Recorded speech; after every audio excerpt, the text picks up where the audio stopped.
Hello everyone, I know you watched this video to accompany you to sleep. So if you like this video, don't forget to like, comment, and subscribe. Also, don't forget to tell me where you are from and what time you watched this video. Let's jump straight into the story. Jealousy can be a dangerous thing, and sometimes it turns deadly. In fact, studies show that nearly 40% of murders are fueled by jealousy. It can come from a partner, a friend, family, or even a stranger. But what happens when the people closest to you reveal their darkest sides? For 14-year-old Amelia Sjöberg from Sweden, this nightmare became all too real. After getting permission for what was supposed to be a fun pajama party, she was lured to an industrial site and brutally murdered. The most disturbing part? The attack was filmed and shared online by her own so-called friends. What could drive such young girls to commit such a horrific act? By the end of this video, you might start to wonder how well you really know the people you trust. Let's get started. Before we dive into the tragic events, let's take a closer look at who Amelia Sjöberg really was. At just 14 years old, Amelia was a bright and hopeful girl from Landskrona, southern Sweden. Despite her young age, she had a maturity and resilience that shined through. But her upbringing wasn't easy. She was placed in foster care at a young age, and like any child in that situation, Amelia longed for a real family. A place where she felt safe and loved. It was a dream her mother, Anna Sjöberg, worked tirelessly to make come true, even though their lives were far from simple. Anna, who became a mother at 19, did everything she could to give Amelia the stable, loving home she never had growing up. Anna had experienced her own struggles as a child, and she was determined to create a better life for her daughter. Amelia didn't let her tough background hold her back, though. She was full of life and energy, especially when it came to social media. TikTok, in particular, was where she expressed herself. Her videos were filled with creativity, spreading messages of friendship, kindness, and support. She connected with people from all over the world, sharing her youthful spirit. But Amelia wasn't the only one who loved to share her life with the world. Her mother, Anna, was just as proud and eager to celebrate her daughter's beauty and spirit. One example of this was when Anna posted a video of Amelia's 13th birthday, capturing the special moments and showcasing just how much she adored her daughter. In an interview, her mother also remembers Amelia's kindness, like when she was just 2 years old and decided to send her pacifiers to children in Africa. Even at such a young age, she had a heart full of compassion. But of course, like any teenager, Amelia had her fair share of challenges, especially when it came to her social life. Reports from local media and police suggest that she had a falling out with others at a youth home she once stayed at, which may have played a role in the events that followed. Though the details of what happened aren't entirely clear, what we do know is that Amelia remained optimistic, always looking forward to the little things that brought her joy. One of those things was the pajama party she was so excited about attending, a party that, heartbreakingly, she never made it to.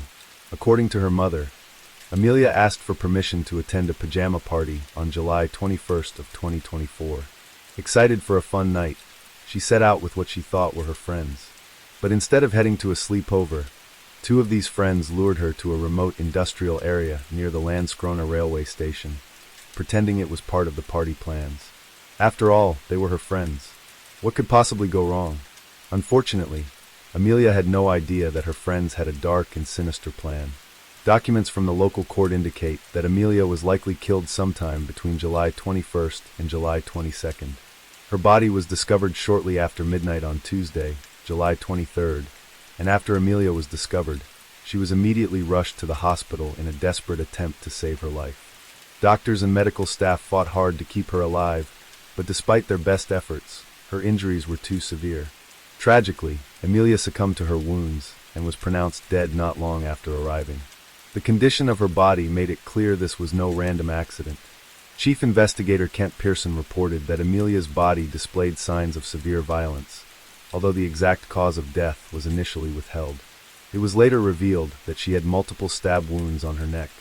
Shockingly, silver tape had also been found suggesting that Amelia had been physically restrained during the attack. Prosecutor Thomas Alvmeyer noted that the injuries and circumstances strongly suggest that Amelia's life was taken intentionally, and she was deprived of her freedom before her death. What makes this case even more disturbing is that the two girls who committed this horrifying act were minors themselves, just 13 and 15 years old. Their actions are nothing short of chilling. And it's almost impossible to think how such young individuals could be involved in something so brutal. Initially, many people on social media believed that Amelia's murder was racially motivated. However, both the media and the police have stayed silent about the possible motives behind the crime, waiting for the investigation to reveal more details. What investigators couldn't ignore, though, was the speed at which recordings of the incident began to spread online, forcing them to act quickly. The video itself is truly horrifying. The fact that the two girls not only had the time, but the presence of mind to record the brutal act is unbelievable. However, these recordings have played a crucial role in identifying the perpetrators. It became clear from the footage that the crime was most likely committed by two teenagers who had posed as Amelia's friends. According to reports from Swedish media, Amelia had a confrontation with one of the girls just before her death. Shortly after, the 13 and 15-year-old girls fatally wounded her. Interestingly, after the crime, these teenagers reportedly bragged about what they had done in a group chat. They even shared the horrifying recordings of the attack. These videos will undoubtedly serve as key evidence in the case, directly incriminating the young girls involved.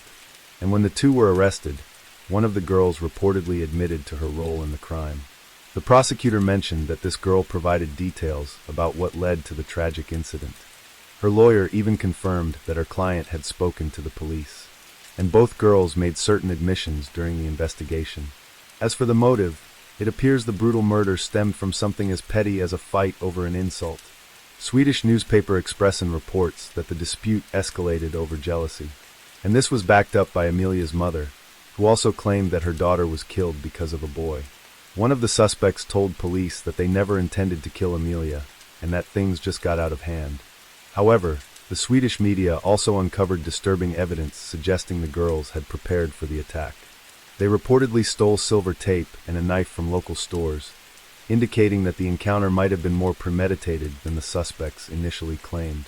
The 15-year-old, who was the first to be arrested, had been staying in the same youth home where Amelia lived before the attack. She remains in custody while the younger girl, age 13, has been placed in the care of social services.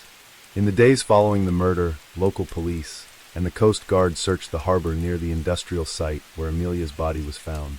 2 days before, a bag containing her bank cards and other belongings was discovered in the water, but the authorities haven't revealed what they were searching for during the harbor investigation. Later that day, Chief Investigator Pearsons shared that police had discovered a knife near the crime scene, which they suspect could be the murder weapon. A second knife was also found and taken as evidence, though authorities haven't confirmed the exact weapon used in Amelia's death. This case is still developing, and it's clear there's a lot more to come as new details emerge. When it comes to the suspects, everyone in the community is hoping they'll be tried as adults. What they did is so brutal that it's hard to believe even an adult could commit such a crime. Sadly, cases like this aren't isolated. In recent years, there's been an alarming rise in young people being involved in serious crimes. Sometimes the cause is something as small as jealousy. One of the most heartbreaking cases similar to this is that of 13-year-old Tristan Bailey, who was murdered by her classmate, a classmate she likely trusted. Just like Amelia, Tristan had her whole life ahead of her. She was a bright young cheerleader, full of energy and potential, but that was all tragically cut short in May 2021. Tristan was brutally stabbed and slashed multiple times. Aiden Fucci, who was only 14 at the time, was arrested for her murder. This case shook the nation, not just for the horror of the crime, but because both the victim and the perpetrator were so young. Fucci, who lived near Tristan and went to the same school, was known to talk about killing people. His friends said he once planned to drag someone into the woods and stab them. While Fucci didn't have a criminal record, his disturbing behavior was noticed by others. On the night Tristan died, Fucci reportedly convinced her to leave her house and meet him. They were seen on a video walking together near where her body was later found. A little over an hour later, Fucci was seen walking back, alone, with his shoes in his hands.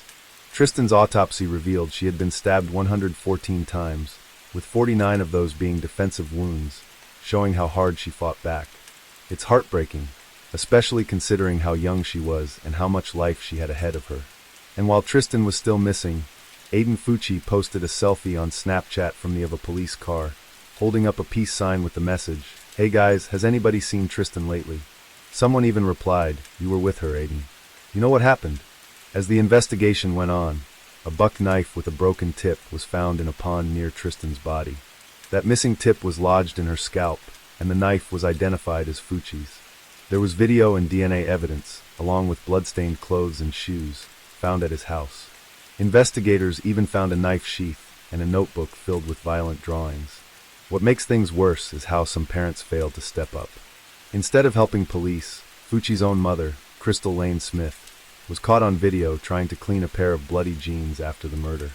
The next day, in a recorded room at the police station, she asked Fucci if he was sure there was nothing on his clothes from the night before. When he said, "Don't think so." "Why?" She whispered, "Blood." Crystal Smith was arrested for tampering with evidence, which just shows how deep this tragedy goes. It's a chilling example of how misguided actions can make an already horrific situation even worse. The rise in teen violence, especially crimes as brutal as this, is hard to wrap our heads around. We often search for reasons, but beyond individual motives, there's a bigger question. What's happening with young people today? Why are we seeing more and more teens desensitized to such extreme violence? It's something we urgently need to understand and address.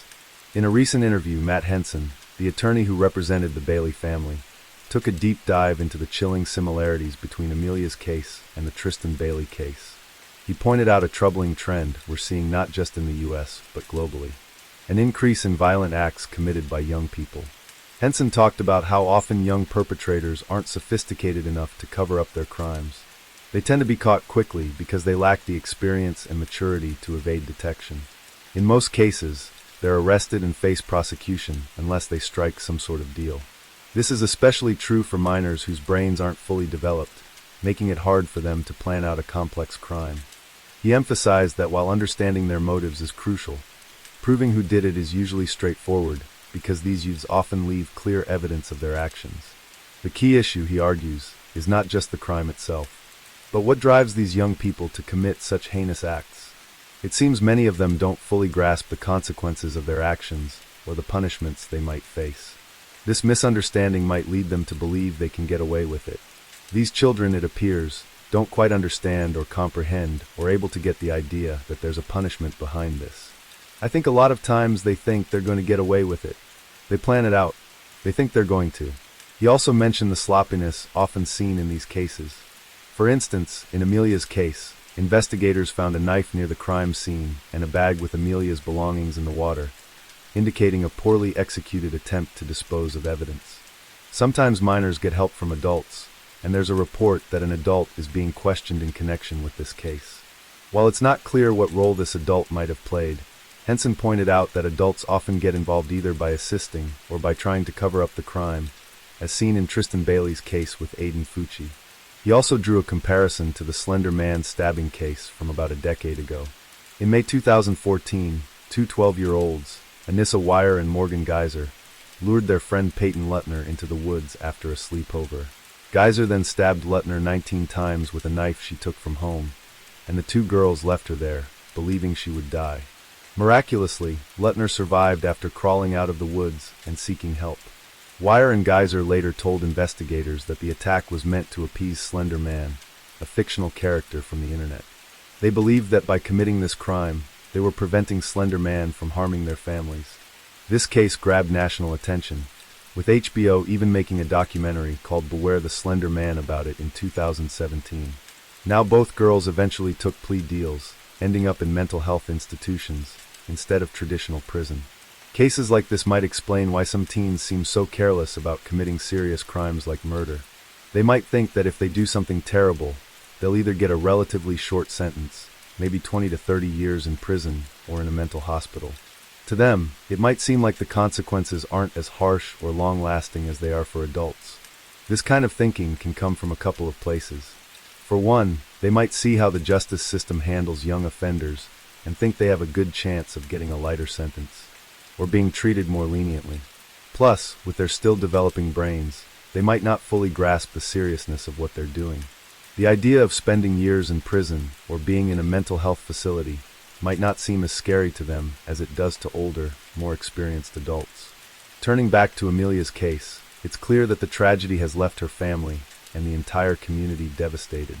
The heartbreak, especially for her mother, Anna Schoberg, who's 33, is something that will linger for a long time. Anna has been struggling to come to terms with this unimaginable loss. She told local media, "I can't believe she's gone. Every time the phone rings, I still check to see if it's her calling. I'm in complete denial." At the time, the case was still unfolding, and the family was waiting for DNA tests and dental records to officially confirm Amelia's identity, even though the police had already identified her body.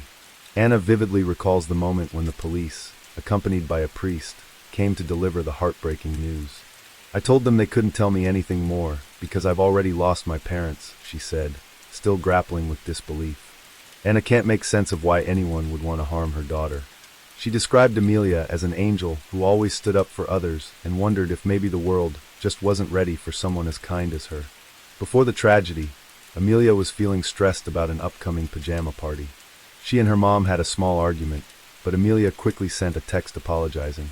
Her final message read, "Sorry, Mom, for being difficult because I was stressed. I love you. You're my life." Anna and Amelia had recently reconnected after years apart.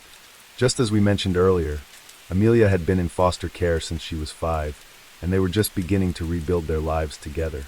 They had been making plans for their new home, and Anna had even finished building a dressing table for Amelia, who was excitedly picking out new furniture for her room. She was so excited, Anna recalled through tears. And because Amelia had been in foster care, the pajama party was meant to be her first social party. At this point, it might be time to take a closer look at your circle of friends. Sometimes it's better to go solo than to stick around with people who secretly want to see you fail, or get jealous of every little win you have. Remember, genuine friends should lift you up, not drag you down. Story 2. In the music mecca that is Nashville, a young couple that seemed to have their whole life ahead of them died in a sudden brutal attack. The circumstances of their deaths, coupled with the secret life of one of the victims, led authorities through a winding journey to uncover the truth. This is the story of William Lanway and Holly Williams, and the millionaire that orchestrated their demise with the help of former military personnel. Why did this millionaire want them dead? And how did he get former Marines to do the deed? Bill Lanway and Holly Williams were 36 and 33 years old, respectively, at the time of their deaths. At first glance, you'd think that Williams was the more well-adjusted of the two. She grew up in a happy home in Murfreesboro, Tennessee, with her family describing her as a sweet, trusting person who only wanted to help others. The fact that Williams had Kardashian-level good looks certainly worked in her favor as well. The combination of inner and outer beauty made her seem destined for greatness. When she decided to pursue a career as a medical esthetician, it was only a matter of time before she'd make it big. Lanway, on the other hand, had a much more troubled upbringing than his partner. He was ravaged by trauma that was etched deep into his psyche by the man that should have acted as his role model, his father. When he was just a child, Lanway's father aimed a gun at his head and threatened to pull the trigger. This alone would have been enough to require a lifetime of therapy, but things would only get worse from there. A week after this incident, Lanway's father brutally stabbed his mother to death. He then went to prison, effectively turning Lanway into an orphan.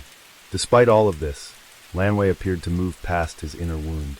He got married and had a daughter that became the light of his life. But even this happiness wouldn't last for long. Lanway ended up losing his daughter to brain cancer when she was just 5 years old. This event seemed to sap the life right out of him. Lanway only showed signs of joy when he was out drinking with his friends. He was in this terrible mental health spiral during his early 30s when he met Holly Williams, and the two immediately hit it off. However, Williams had taken a dark path in life. Though she earned decent money as an esthetician, she supplemented this income by working as an escort under the pseudonym Layla Love. This secret life would become the catalyst for the couple's demise. The two troubled lovers had a chaotic relationship, to say the least. Friends and acquaintances say that they often fought only to make up and get back together again, as if nothing had happened. During their on and off relationship, Lanway showed signs that he'd inherited his father's stormy temper. According to police reports, Williams had called 911 on her boyfriend at least 3 times in the year before the incident. Lanway's abusive behavior was so bad that it led to Williams installing security cameras around the premises. Despite this, the pair seemed to be on the same page about one thing: earning money. There's a chance that Lanway knew his girlfriend moonlighted as a sex worker, or perhaps he found out later and wanted to take the chance to cash in. Regardless, on February 3rd, 2020, Williams received a text from someone that would completely change the course of her life. At this point, it's important to introduce an individual that's central to the entire dark saga. Austin-based millionaire, Eric Mond. Mond came from money with his grandfather, Charles, starting the wildly successful Mond Automobile Group in 1957. Mond took over the family business when he came of age, taking it to even greater heights. His flourishing business allowed him to buy a lavish 10-bedroom mansion worth $5 million, with the Austin Country Club golf course quite literally serving as his backyard. However, it appears that Mond had an insatiable sexual appetite that his wife simply couldn't satisfy. In early 2020, Mond headed over to Nashville to visit his son at college.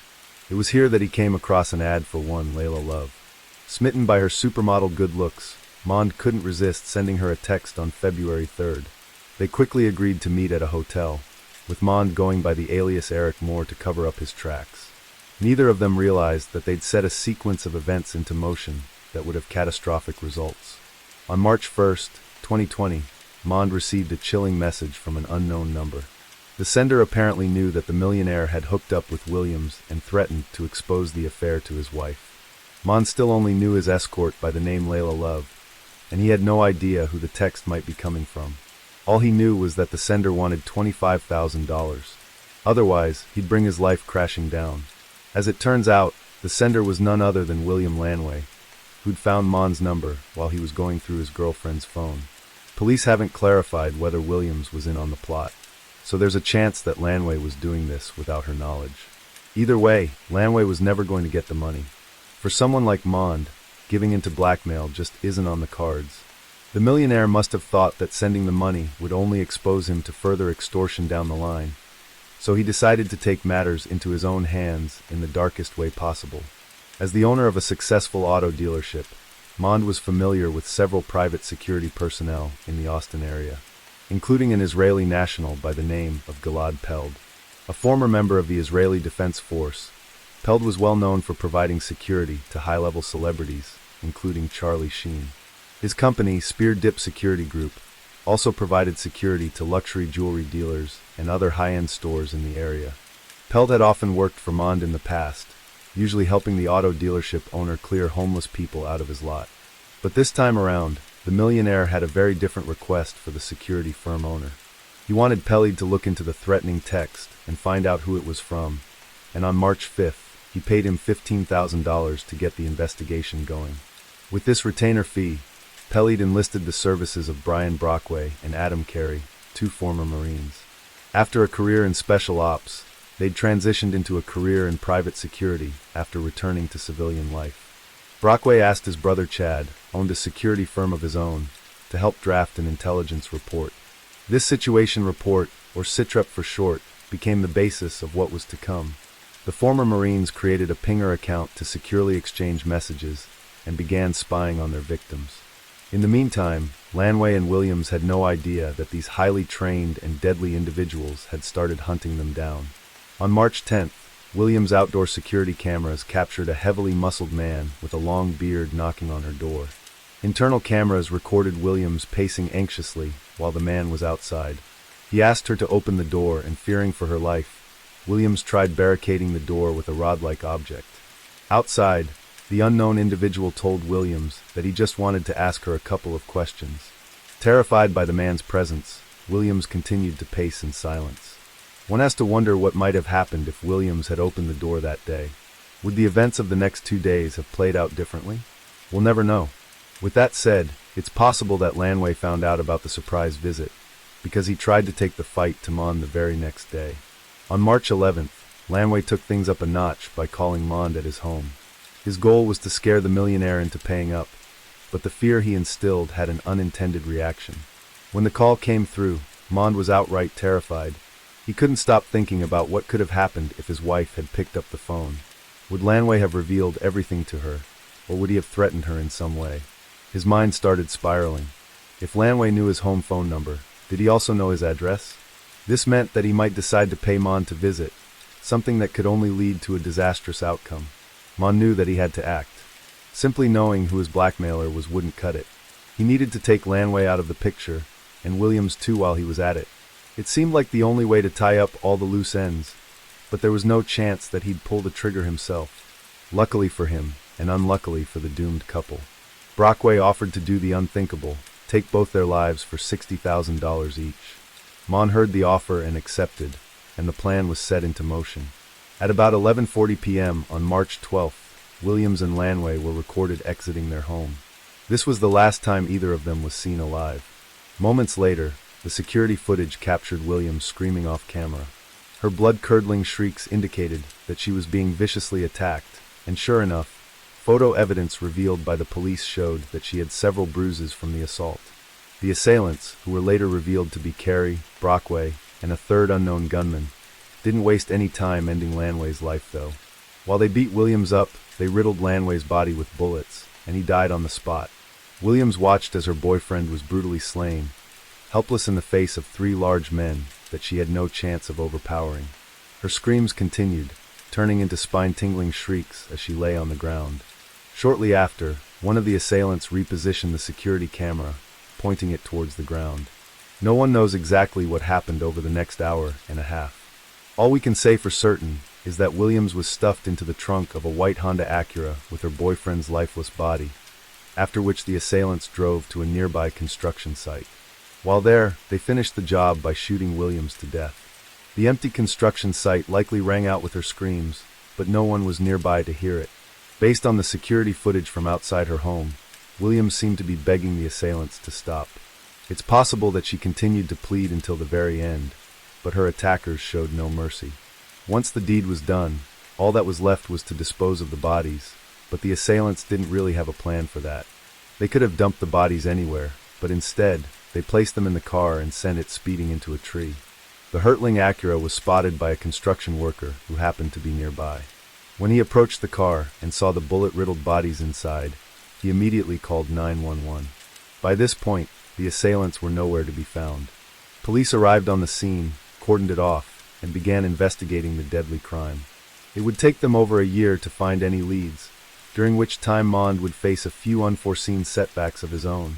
Not long after the shooting, the assailants deleted the Pinger account and started covering up their tracks. Grateful for the successful execution, Mond would eventually transfer hundreds of thousands of dollars to Pellied's company account. He assumed that life would go back to normal. He was wrong. Brockway had hired the third gunman to help carry out the hit, which turned out to be a huge mistake. The details are murky, but this unnamed gunman somehow found out that Eric Mond was their client. This individual was desperate enough for money that he helped end 2 lives, so he was going to take any opportunity to cash in. Once he learned about Mond, he decided to extort his former client for even more money. This led to a phone call between Pellied and Mond that would prove crucial in bringing them down. "Yeah, can you hear me? I can't hear you. With all the cars. I'm here. Okay. You ready? Yeah. Are you by yourself? Yeah. Okay. We have a problem, with one. I'm on signal. So we've got to talk because it's AI gotta take care of this. We've got a problem with one of the shooters in Nashville. I don't know how, but he found out that that's the other guy. That's not Brian. So he never knew of you. But, he found out that you were the client that paid for this for the job. And, I guess he's hurting for money, and now he wants to get paid. So I mean he wants like $25,000. These are professional guys. I don't know how you know this thing is coming back. Usually those guys don't do stuff like that. They have a code of honor when they get a job to get a job, I guess. But, yeah, but if I give $20,025, when's he gonna stop? I know. But, I mean, what do I want to do? I'll pay the guy $25,000, but I think it needs to go away after that. So we need to take care of him. Well, I mean, don't you think he's not going to stop? I don't know. It's not like that. That guy that, extort you initially, that was a criminal. And this guy is, he's not threatening your family. I know you wanted to get this thing taken care of initially, because he was threatening your family. This guy is just a soldier that I guess needs money. I don't think he's gonna come back. Look, if you tell me he's not gonna come back, I'll get the money put together. I don't care about that. He did a solid for me, and I appreciate it for that. But I just want to make sure it's, in 6 months down the road, he's not gonna pop back up. Okay. Let me talk to him. I'll try to prevent that. Hopefully. I'll talk to Brian. Maybe he can talk to him and get this gone completely. where you don't have to pay the 25 bucks. Worst case scenario is that the 20 to 25 is not a big deal. I don't care about that. I don't give a shit about that. Right. But I just don't want, in 3 or 4 months to get the same call again. I understand. I didn't at that point. We got to take care of something that, and like you said, he's, at that point that could backfire and completely blow back on us. Yeah, hold on. Let me text Brian, Eric. Yeah, so Brian, we'll try to take care of this. But if this thing turning into a problem, do you want him to take care of this? Like, give me a 100. Yeah, honestly, I think I'd rather take care of it permanently. Got it. Okay. Well, I'll have Brian try to reason with him. I mean, my stand on these things. I don't want to get involved with this stuff. And then I'll just run 150 through Spear Tip like we did last time. 'Cause it would take a long time for me to put 100 grand cash. I can get it probably, but it just might take me a little bit of time without. You know what I'm saying? Got it. All right. Let me talk to Brian and see what we can do. All right. I'm traveling back from South Texas. So, if you got to call me, I'll have to pull over, which is why I just did. That's why you heard all those cars. Got it. All right. I'll check it. So what? You're heading back home? Yeah. Got it. All right. Back in Austin in a couple hours. Got it. Okay. Thanks. Once again, Mon could have paid a smaller amount of money to end things right then, but chose instead to pay extra to have the matter resolved permanently. Brockway was never able to take out this third gunman because the authorities had already started closing in. Since this case involved suspects from multiple states, the FBI got involved in June of 2020. They didn't have any leads regarding the men in the security footage, so they started sifting through the victims' phone records instead. Eventually, they found that both victims had received a call from a voice-over IP number. Though the VoIP hid the caller's identity, it also created a computer code trail for authorities to follow. This ultimately led to them identifying Adam Carey as the caller. And when they compared the picture on his driver's license to the security footage, they quickly realized that he was one of the 3 men. Another major break in the case came in early 2021 when investigators managed to recover the Tennessee sit rep that contained all the details regarding the plot. While authorities haven't mentioned how they got their hands on this document, it proved extremely useful piecing the conspiracy together. They learned about the homicide for hire plot, the surveillance, and the use of a security company to conduct the hit. Over the next few months, investigators began building a case. They uncovered transactions amounting to $750,000 sent from Mond to Paulette's company account. An investigation into Mond's phone history showed that he texted Williams on February 5th, asking her to come meet him at a bar. And then came the clincher. Authorities managed to obtain the phone call between Paulette and Mond, where the millionaire auto dealer essentially tells his hired hand to either pay off the gunman or take him out. This was the final nail in Mond and his associate's coffin. In December of 2021, all 4 participants in the double homicide were arrested. Carey was located in his North Carolina home, Brockway in San Diego, California, and Peeled was apprehended right before he boarded a flight at Austin Airport. As for Mond, the mastermind behind the plot, he was arrested during a routine traffic stop, and the authorities immediately brought him in for questioning. In the footage of the interrogation, Mond appears completely unbothered by the fact that he's in handcuffs before federal agents. We don't like interviewing people with handcuffs on. Are you good with us? Yes. Okay, you're not going to be a problem or anything. Are you? Yeah, I'm in or something. Yes, sir. Kidding. Yes, we got some oil and pheasant. You're running pretty good. It is. Around. Seems like a great state. Yeah, that's right. Oh, Brett Shields. FBI. So it's before we start. Especially I'm going to read you your rights. Just something we always do, and the whole purpose when we're going to read you your rights. Okay, then we'll play you some stuff, talk to you about stuff that we already know, so listen to us. You might learn a lot more from us before we even get into asking you questions, okay? Understand? Let me start off. I'm going to give you the pen. What I do is I read you each line, I ask you to go ahead and initial beside each line as we go down. It just says that you understand it, we go from there, okay? Before we ask you your questions, you must understand your rights. You have the right to remain silent.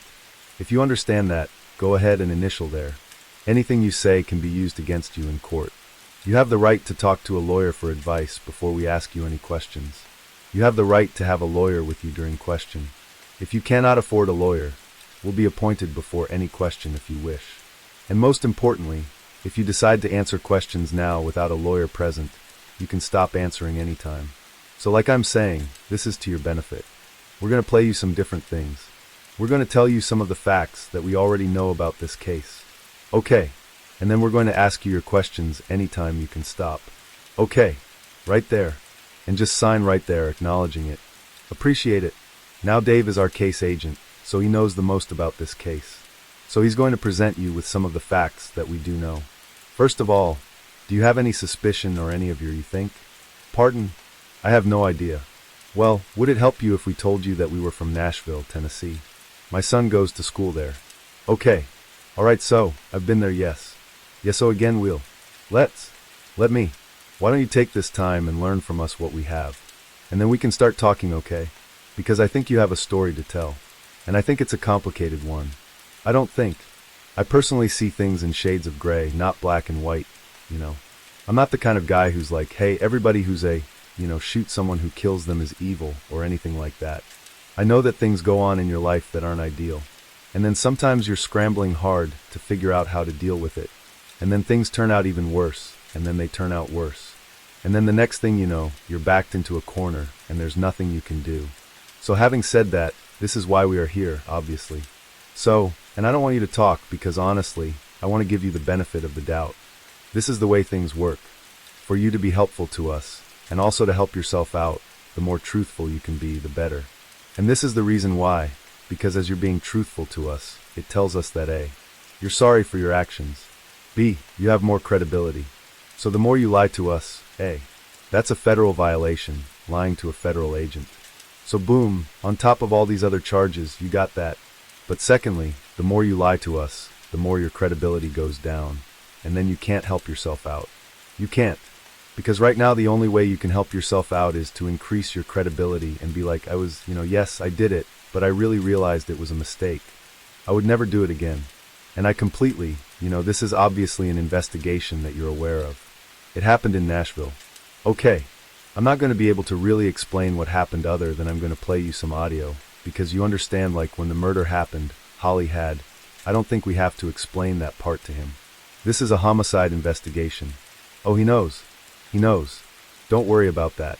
So I'm going to play this audio. I want you to understand what we're talking about here. And what you're going to hear is this is outside Holly's apartment. Okay, this is how it went down. This is all the time. She's getting shot, and he's getting shot. This is someone I think you cared about. I know you cared about her because, you tried to do the right thing at first, right? With Landway, and it got out of control with Landway. Landway's the guy.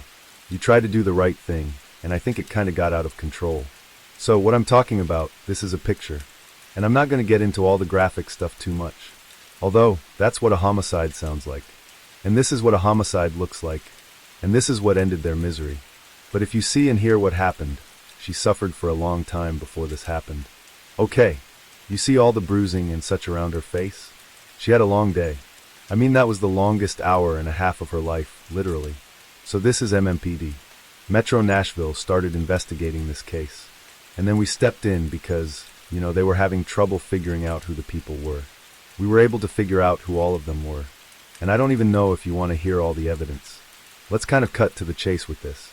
Yeah. I'm sorry. Do you tell me, you know who this girl is?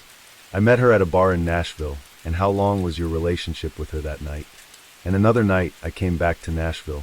So you were using her services as a prostitute, correct? Yes. Okay. And now this guy right here, Landway, right? Never met him. But he found out that you screwed his girl without a condom. And he started.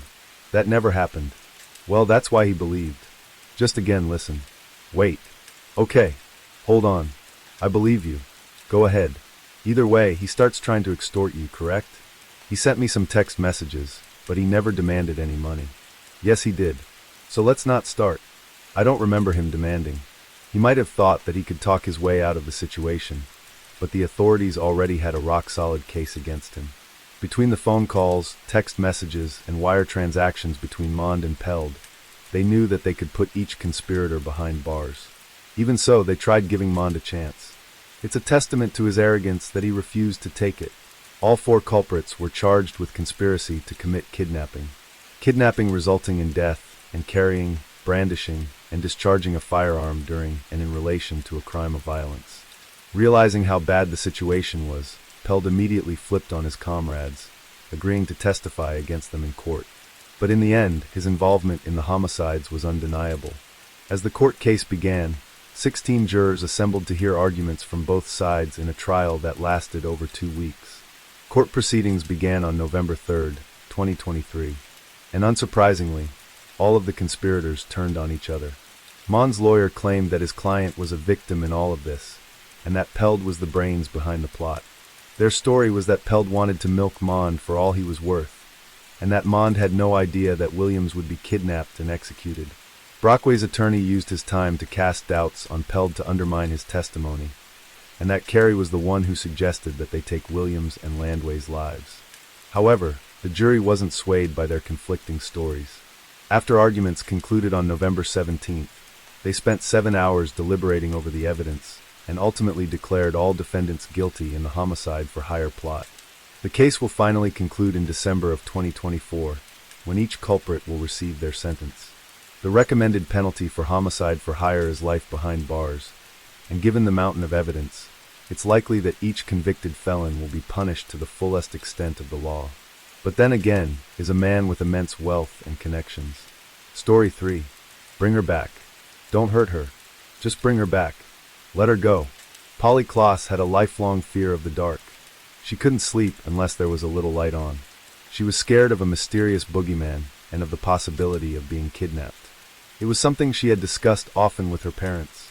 Her father would recall with bitter irony how he had assured his daughter that everything would be all right. I would always be there to protect her. One fateful night, her biggest fear turned to reality. In today's case, we will be looking at how a child was abducted from her own home by a criminal who had repeatedly evaded the justice system. This is the landmark case that would change California law forever. Let's take a closer look at what happened to Polly Klaas and how it could have been avoided. It was the beginning of fall in Petaluma. Petaluma is a pretty town in Sonoma County. It's about 1 hour north of San Francisco. On Friday, October 1st, 1993, a 12-year-old girl named Polly had 2 of her friends over at her mom's house. They were having a lot of fun that night, and earlier in the evening, they just hung out together. They ate some popcorn and watched movies. It was a normal, fun night for the girls. As the night went on, Polly's sister got tired and went to her room to sleep. A little while after that, Polly's mom, Eve, also needed to go to bed. The 3 girls were still wide awake because they were excited about hanging out together. So they went up to Polly's bedroom. They closed the door and kept talking to each other late into the night. At that moment, everything seemed fine. It was just a normal night. But there was something the girls and Polly's family didn't know. Several people were to remember seeing a thickly built, bearded male with bushy gray hair loitering on the sidewalk around Polly's home. He was not doing anything threatening and could have been a vagrant, or perhaps even just a fellow out for a leisurely evening stroll. But he was not. He had a horrifying plan in mind. Polly Hannah Klaas was born on January 3, 1981, in Fairfax, California, to Mark and Eve Klaas. Her parents divorced when she was only 2.5. Mark Klaas was later to remark that the couple had an unsuccessful marriage, but a successful divorce because the two remained friends, and while Eve got custody, Mark faithfully visited his only child. Eve and Polly would move around a great deal while she was growing up. That may be one reason that people often describe Polly as shy and say she had trouble forming friendships. Although often withdrawn, Polly had a dramatic streak. She very much enjoyed being in school plays and cherished the dream of acting professionally someday. Music was a major interest, and she was active in the school band.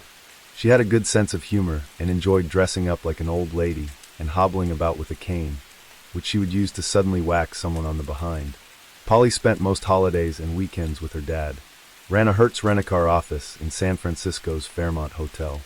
Wherever Polly's family moved, Mark was there.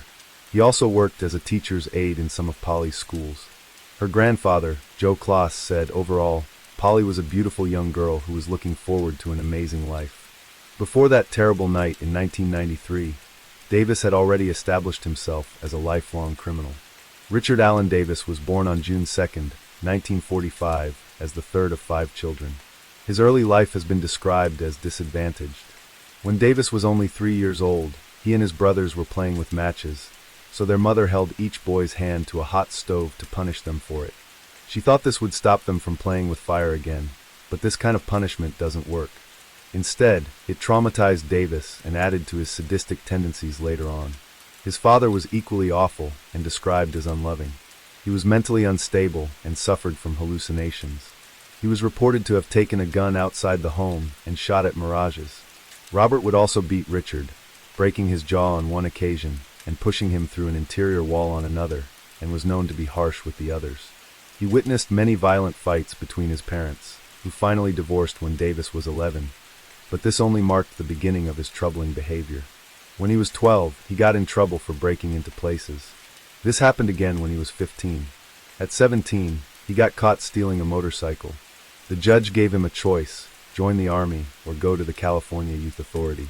Davis chose the Army, but he only stayed for 13 months before they told him to leave. Then in 1973, an incredibly suspicious death was connected to Davis. He went to a party at the home of 18-year-old Marlene Boris. That same night, she was found dead of a gunshot wound, and there were 7 suicide notes found at the scene. The police concluded that she committed suicide, but friends of Marlene believed Davis murdered her. He didn't go to jail for that, but he did go to jail for something else. He kidnapped a woman named Frances Mays, using a knife to make her get into his car. He drove her to a remote location, but Frances somehow grabbed the knife and ran out of the car to escape. After that, Davis kept going in and out of jail. He would break into places, sell things he stole, and get arrested, but he always got out after a short time. It was a depraved cycle. Whenever he got out, he'd always go right back to living a life of crime. While in state prison, Davis told a psychiatrist that stealing made him feel better. In his own words, it relieved the tensions built up inside him. The psychiatrist diagnosed Davis with an assortment of personality disorders, including avoidant personality disorder, antisocial personality disorder, and schizoid personality disorder. It was concluded that he couldn't control himself and was dangerous to other people. But somehow Davis managed to stay out of trouble. In 1982, he got out of prison again and went right back to robbing and hurting people. During this time, he met a woman named Sue Edwards, who became his actual partner in crime. In 1984, Davis and Sue went to a woman's house in Redwood City, California, who they knew had some money. The woman's name was Selena Verich, and Sue knew her through her sister. When they got to Selena's house, they hurt her badly and said they would kill her, her father, and her daughter if she didn't give them $6,000. At first, Selena said no, so they hit her on the head with a gun, causing her to splatter blood. This led to a huge cut that required 5 stitches later. While she was bleeding profusely, Davis and Sue made her wash her hair. Then they took her to the bank to get the money they wanted. Selena said Davis looked evil. His eyes looked demonic. He seemed happy about hurting her. Apparently Selena's bruises and fear were not enough to alarm bank personnel. As the transaction took place smoothly, Selena turned the cash over to Sue, who then met up with Davis, and the two happily took off. Not long after this, a police officer pulled over Davis because his truck had a broken light. When he ran a check, the officer found warrants for their crimes against Selena, so the couple was arrested. This time he went to jail for 8 years, while Sue went to jail for a mere 6 months because she lacked a criminal record. In July of 1993, Davis got out of jail again. Just 3 months later, he went to Petaluma. That's when he broke into Polly's home.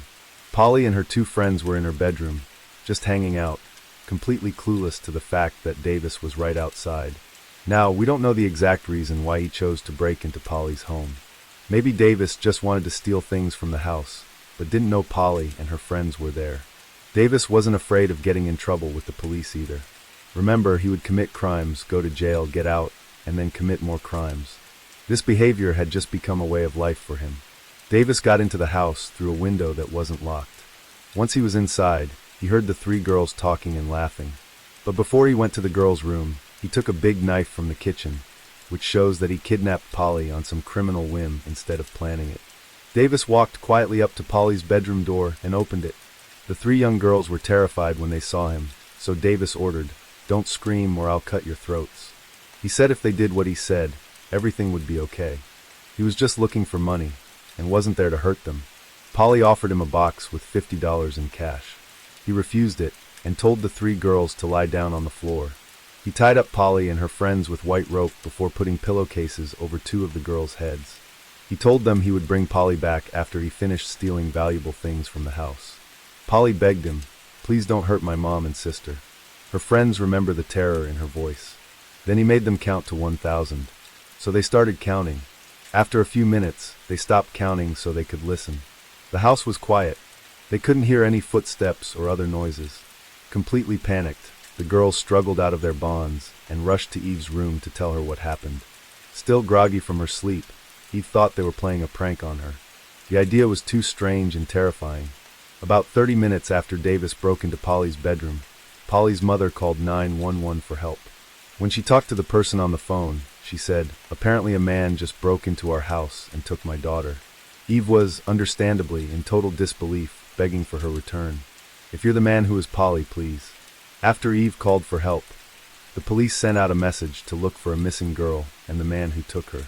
This message went to all of Sonoma County, but there was a problem with how they sent the message. The message went out on Channel 1 of the police radios. Only the sheriffs of each town in the county used Channel 1. The sheriffs were supposed to tell their police officers about the message, but the police officers who were driving around used Channel 3 to talk to each other. This is important to remember.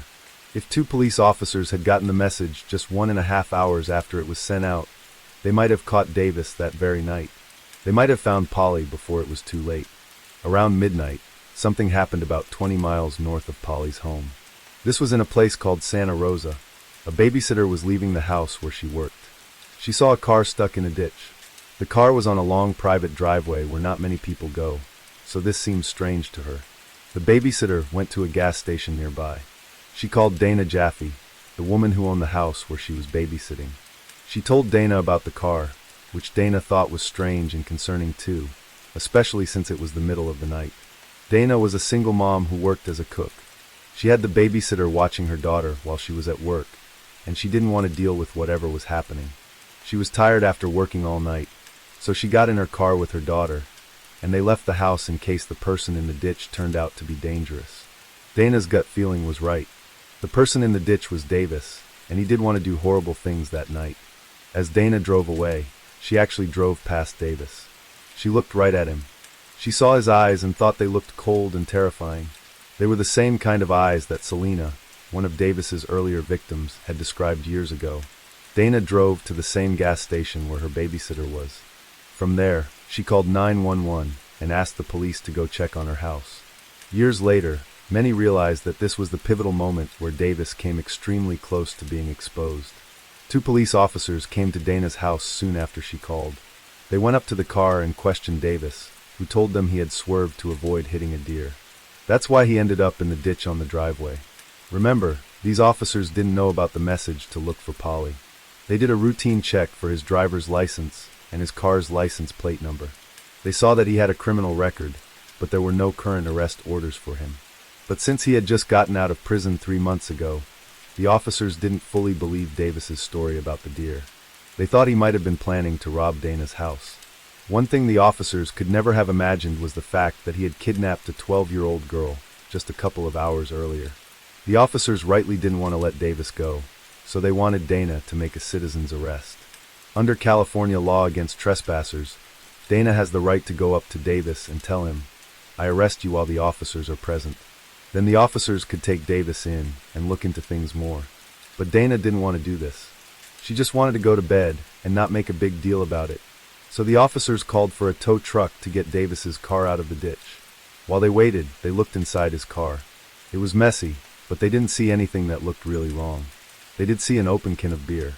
Davis said he opened the beer after he got stuck, since he wasn't driving when the police got there. They believed him. They just made him pour out the beer before he started driving again. The tow truck pulled Davis's car out of the ditch. Davis thanked the officers for helping him. Then he got in his car and followed them back to Highway 101. After that, Davis drove away. This turned out to be extremely tragic. It made the search for Polly much harder. The officers had the man who took Polly right there, just hours after he took her. We don't know if Polly was still alive somewhere at that time. But because the officers didn't know about the message to look for Polly, Davis got away again. The news about Polly being taken from her home during a sleepover caused an uproar in the country. It's the 6th day. And I'm exhausted. We will never stop. We will never stop. We will never close until we have accomplished our mission and we get my little girl back. Just 6 months before this happened, the internet had become more accessible to the public. Polly's missing person poster was the first one ever to be shared on the internet. Over the next 2 months, millions of posters with Polly's picture were sent all around the world. Polly's picture was even on the cover of People magazine. Popular TV shows like ABC's 2020 in America's Most Wanted talked about what was happening in the search for Polly. Actress Winona Ryder, who grew up in Petaluma, the same town where Polly lived, offered $200,000 to anyone who could bring Polly back safely. More than 60,000 people called the police about tips related to Polly, and the police looked into more than 12,000 of these tips. It would have been hard to find anyone in America who didn't know that Polly was missing. If you're old enough, you might even remember hearing about Polly's story yourself when it was happening. 2 months after Davis got stuck in Dana Jaffe's driveway, something important happened. It was November 27th. Dana was walking around her property, where she had some trees cut down recently, and wanted to see how it looked. While she was walking, Dana saw something red in the mud. When she looked closer, she saw it was a dirty pair of red leggings. Next to the leggings, there was a child's black sweatshirt. There were also some white ropes that had been cut. Dana had been hearing a lot about Polly's case on the news. She suddenly remembered the night she saw Davis on her driveway and had a chilling realization. She had unknowingly let a child killer get away. The police came and put tape around the area. Along with the clothes and ropes, they also found a used condom and its wrapper nearby. One of the police officers immediately recognized that the ropes looked like the ones used to tie up Polly's friends. Polly's family also confirmed the clothes belonged to her. Back in Polly's bedroom, the police had found a handprint on the bedpost. They knew it wasn't from Polly's family or friends. Now they hoped it might be from Davis. So they asked many police stations if they had Davis's handprint. Luckily one of them did. The police arrested Davis 2 days later. They asked him questions and told him about the matching handprint. When they asked if he took Polly, he nodded yes. When they asked if Polly was alive, he shook his head no. Davis agreed to show the police where he left Polly. He took them to a place in the woods near Highway 101. Polly's body was hidden under a piece of wood in a shallow hole. The police think that on the night Davis's car got stuck, he had hidden Polly's body in some bushes nearby. The police officers who saw Davis that night remembered that he was sweating a lot, even though it wasn't very warm. He also had small sticks and dirt on his clothes and in his hair. After the police helped Davis get his car unstuck and he drove away, he must have gone back to get Polly's body. Then he took her to the place in the woods where he buried her. Polly's death led to big changes in how police work and how criminals are punished across the country. In 1994, California made a new law called 3 strikes and you're out. The law was meant to stop people like Davis, who were career criminals, from getting out of jail and hurting more people. The 3 strikes law said that if someone did 3 serious crimes, they would go to jail for a very long time. People hoped this would keep dangerous people off the streets. Maybe even more important than the new law, the police changed how they share information.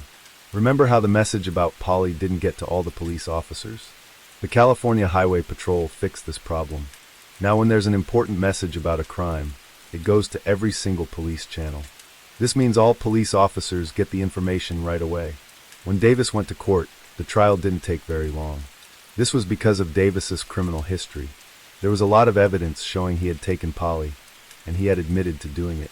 During the trial, Davis said some hurtful things that weren't true to hurt Polly's family.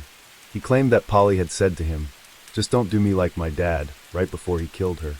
This enraged Polly's father, who attempted to lunge at Davis in court before he was restrained.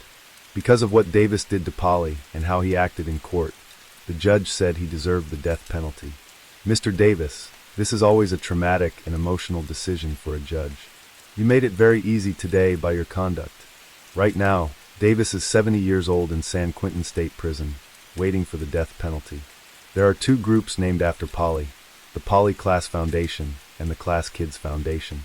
These groups work to raise awareness about child kidnappings and demand stronger punishments for those who hurt children. Story 4. We often see pastors as symbols of kindness and devotion to God.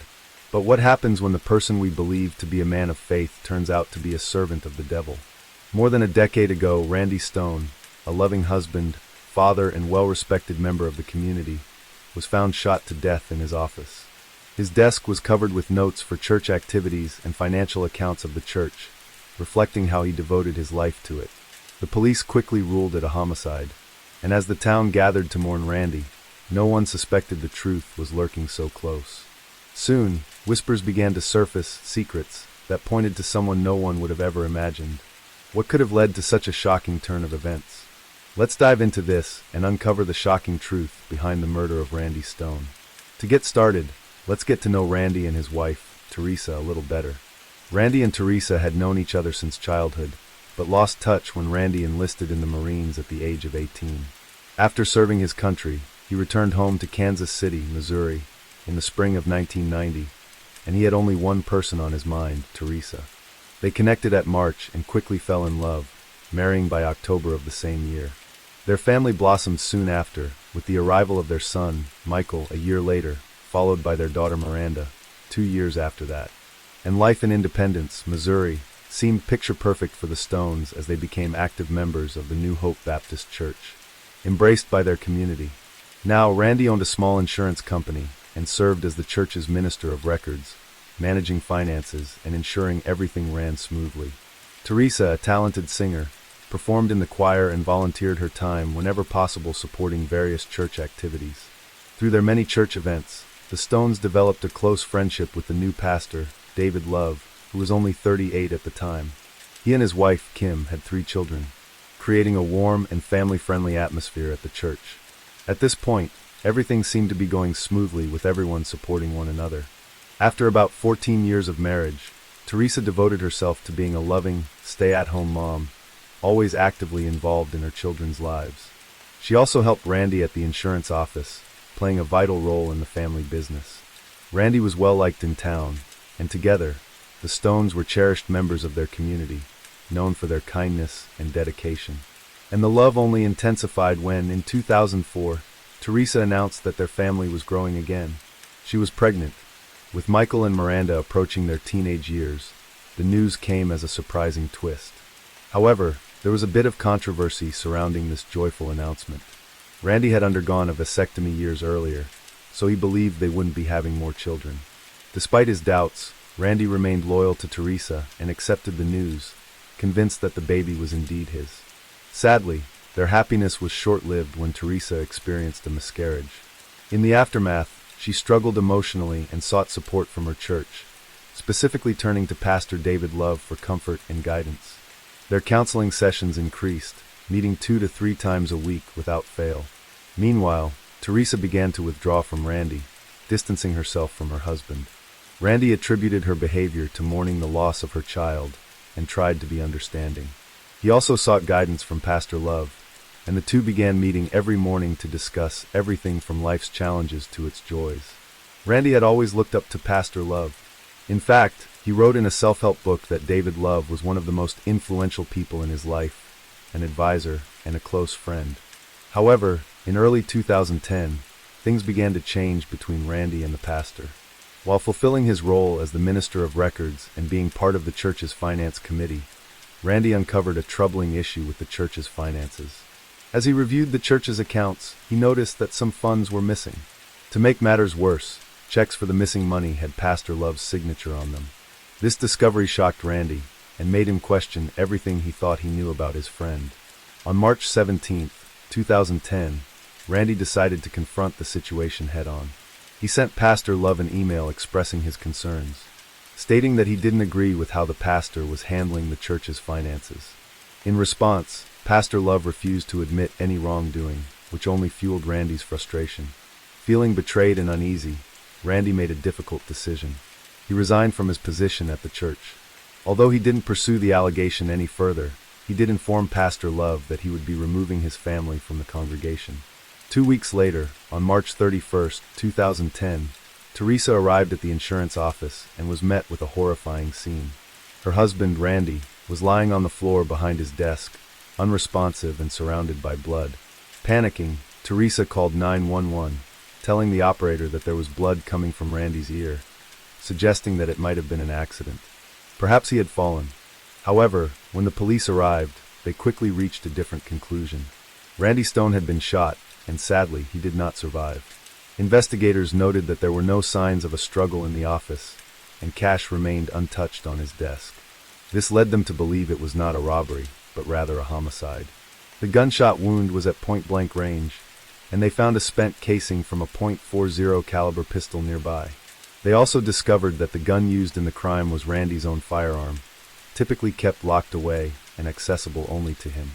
But there was one more shocking clue. In the trash bin next to Teresa's desk, investigators found torn pieces of paper that they were able to piece together into a note, or rather, a love letter. It was addressed to Teresa and started with, "Happy birthday, love."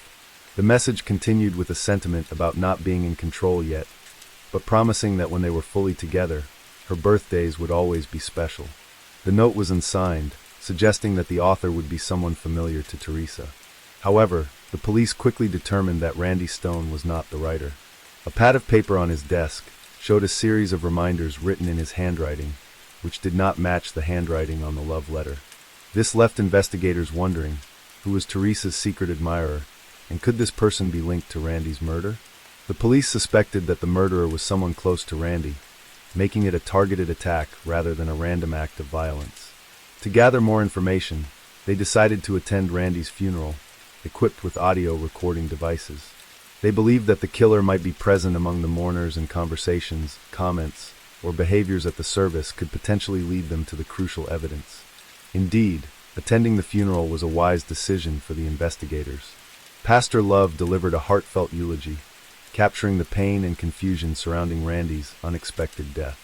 He addressed the mourners' grief, saying, "We sit here today and weep, not just because we are separated from our loved one, but because of all the questions that death brings.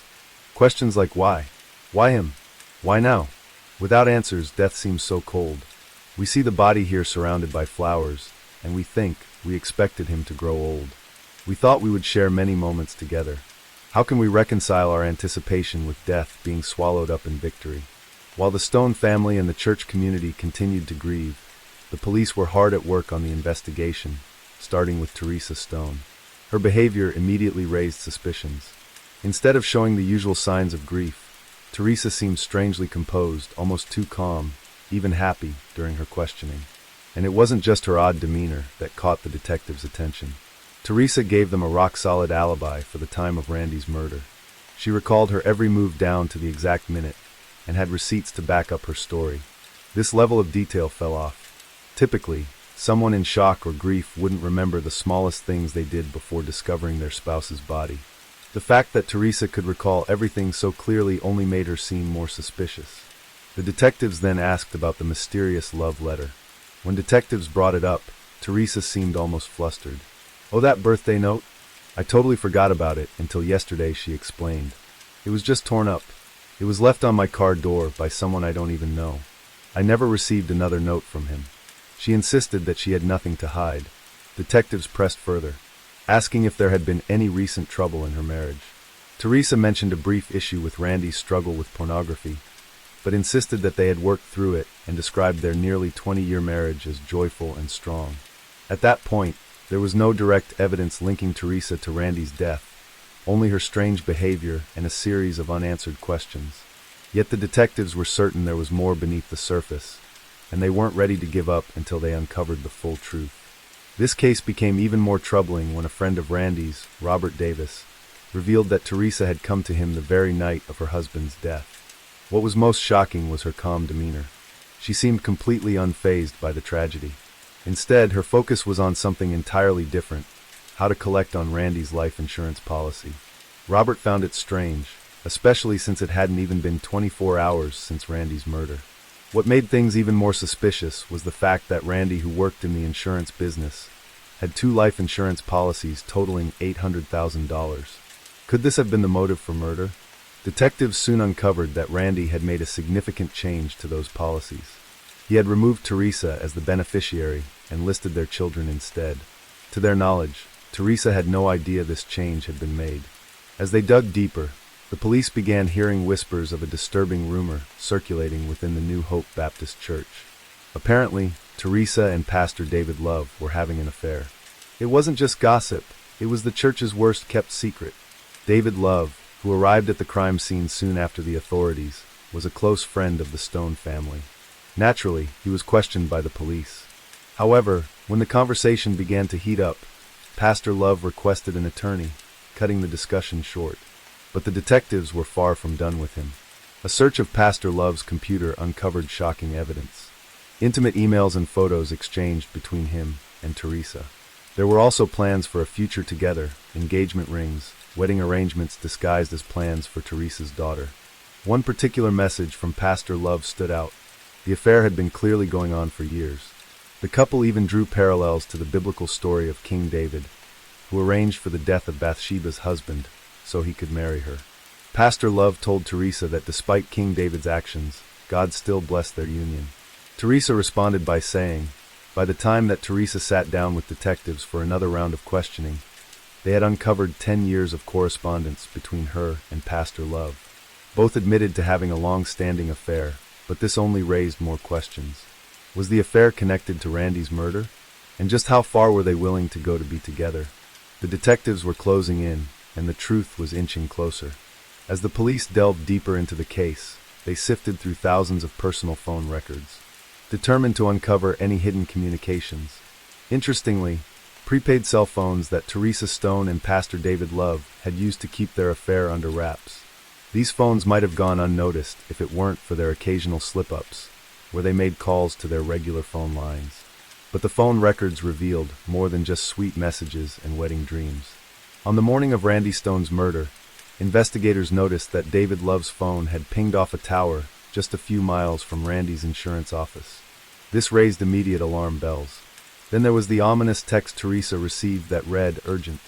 Do not go to the office by yourself. Despite the warning, Teresa went to the office anyway, where she made the gruesome discovery of her husband's lifeless body on the floor. Investigators confronted Teresa with the phone data, as well as the torn love letter they found in the trash. At first, she stuck to her story, claiming the prepaid phones were only used to keep her counseling sessions with David a secret. She said his wife, Kim, had always been uneasy about how much attention David gave her over the years. By this point, detectives had far too much evidence to let Teresa's flimsy excuses slide. They pushed her harder, laying out the facts that pointed to a premeditated murder. Teresa tried to deny it all, insisting that the phones, the messages, and even the affair had nothing to do with Randy's death. When the investigators continued pressing her, Teresa started to crack. The weight of her lies became too much. She finally admitted to the affair, but maintained that David Love was innocent and had nothing to do with Randy's murder.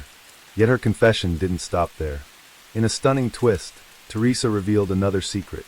She had become pregnant with David's child during their illicit relationship. She told the police that she had wanted to end her decade-long affair with Pastor David Love for some time, but had been too afraid to do so. She even confided in family and friends that she let Pastor Love give the eulogy at her husband Randy's funeral out of fear of how he might react if she refused. I told him to leave me alone. He wouldn't stop texting me or calling me. But the investigators had more pressing questions. David had sent a warning text to Teresa on the morning of the murder, telling her not to go to the office alone. Yet the moment she discovered Randy's body, her first call wasn't to 911. It was to her mother. Oddly, Teresa was very clear about what had happened. She told her mother that Randy had been shot, despite the police not knowing that detail yet. This inconsistency made the detectives question her even further. How did you know Randy had been shot? They asked. Teresa hesitated before breaking down, finally confessing that Pastor Love had come to her that very night and confessed everything. He told her in chilling detail how he had walked into Randy's office, aimed the gun, and fired the fatal shot. Desperate to solidify their case, investigators had Teresa place a call to David, hoping he might confess again. The call was recorded. I want to know why. Teresa, why? You know why? David didn't confess over the phone, but the damage was done. Police had already pieced together enough evidence to implicate him. Surveillance footage showed a Ford Taurus driving in the area where the murder took place.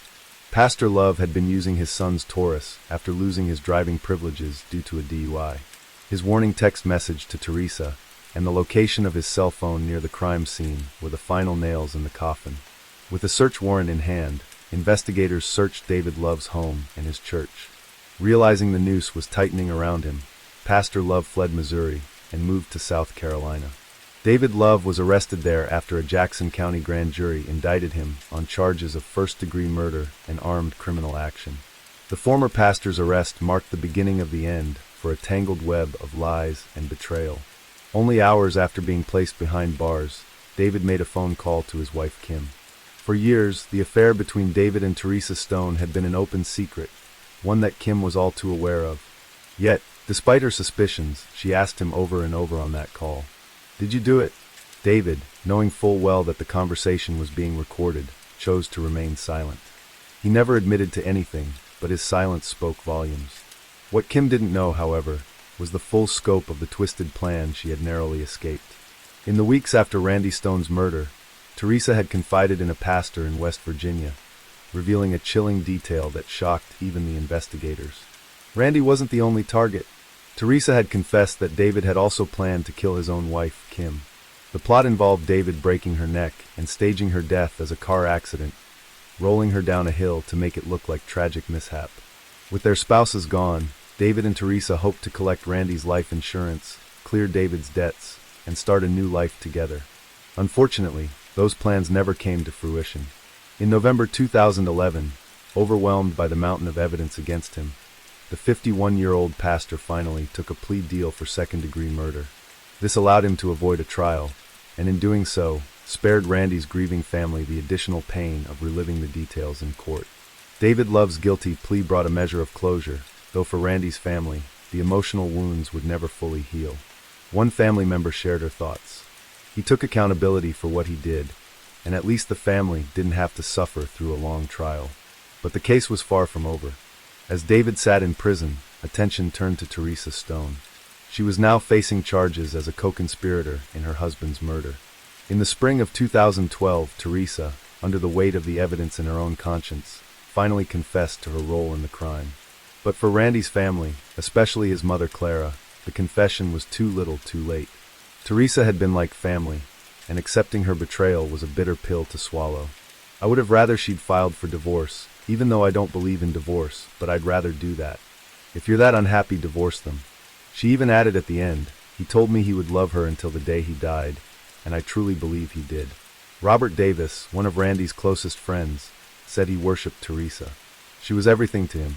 No matter where we were, whether it was a work event or something social, he was always on the phone with her. She'd be calling him. They were constantly in contact. In the end, pleaded guilty to conspiracy to commit murder, a Class B felony that carried a potential sentence of 5 to 15 years in prison. For many of Randy's loved ones, this didn't seem like enough time for the woman who had taken a good man's life. During her sentencing hearing, the full extent of Teresa's involvement became clear. She admitted to telling David where Randy's gun was kept and how to access it. Their text messages filled with discussions about Randy's guns and talk of taking care of things, with one shot to the head, were damning evidence. Despite everything, Teresa's children, Michael and Miranda, stood by their mother during the hearing. They tearfully pleaded for mercy, emphasizing how much they still needed her in their lives, especially after losing their father. "I ask you today to show mercy on my case. I will do anything I have to do to pay back your honor." In the end, Teresa was sentenced to 8 years in prison. David Love, the former pastor who had once been trusted and admired, received a life sentence with the possibility of parole in 2036. His wife Kim divorced him and has since remarried, saying she harbors no ill will towards her ex-husband or Teresa. She has moved on with her life. Teresa, after serving her sentence, was released from prison and is now reported to be living in the Kansas City area with a new partner. As for Randy Stone, his memory lives on as that of an honorable Marine, a devoted family man, and a loyal member of the New Hope Baptist Church. His untimely death remains a tragic reminder of the dark and destructive power of betrayal. But many people couldn't shake the feeling that Teresa didn't deserve such a light ending. While she served her time in prison, it didn't change the fact that she played a role in plotting her own husband's murder and showed little to no remorse afterward. Some even went so far as to suggest that she might have manipulated her children, making them believe that losing her was somehow more painful than losing their father. And then there's Pastor David Love, a man trusted by his community and admired by many, including Randy Stone. As a pastor, David was supposed to be a moral guide, a source of comfort. Instead, he betrayed that trust in the most horrifying way. Not only did he have an affair with Teresa, but he also conspired with her to take a man's life, a man who had once respected and looked up to him. It's a troubling thought, isn't it? But as we've often said on this channel, the people you think you know best aren't always who they seem. Sometimes, the kindest person in your life may be hiding the darkest secrets. Story 5. The last time I spoke to Sarah Jane on the phone was unfortunately the last time that I spoke to any of my children. Abusing your wife is already terrible, but taking advantage of your stepdaughter in a one-sided relationship is beyond evil. Over 2 decades ago, Lee Ford became known as one of the worst stepdads ever.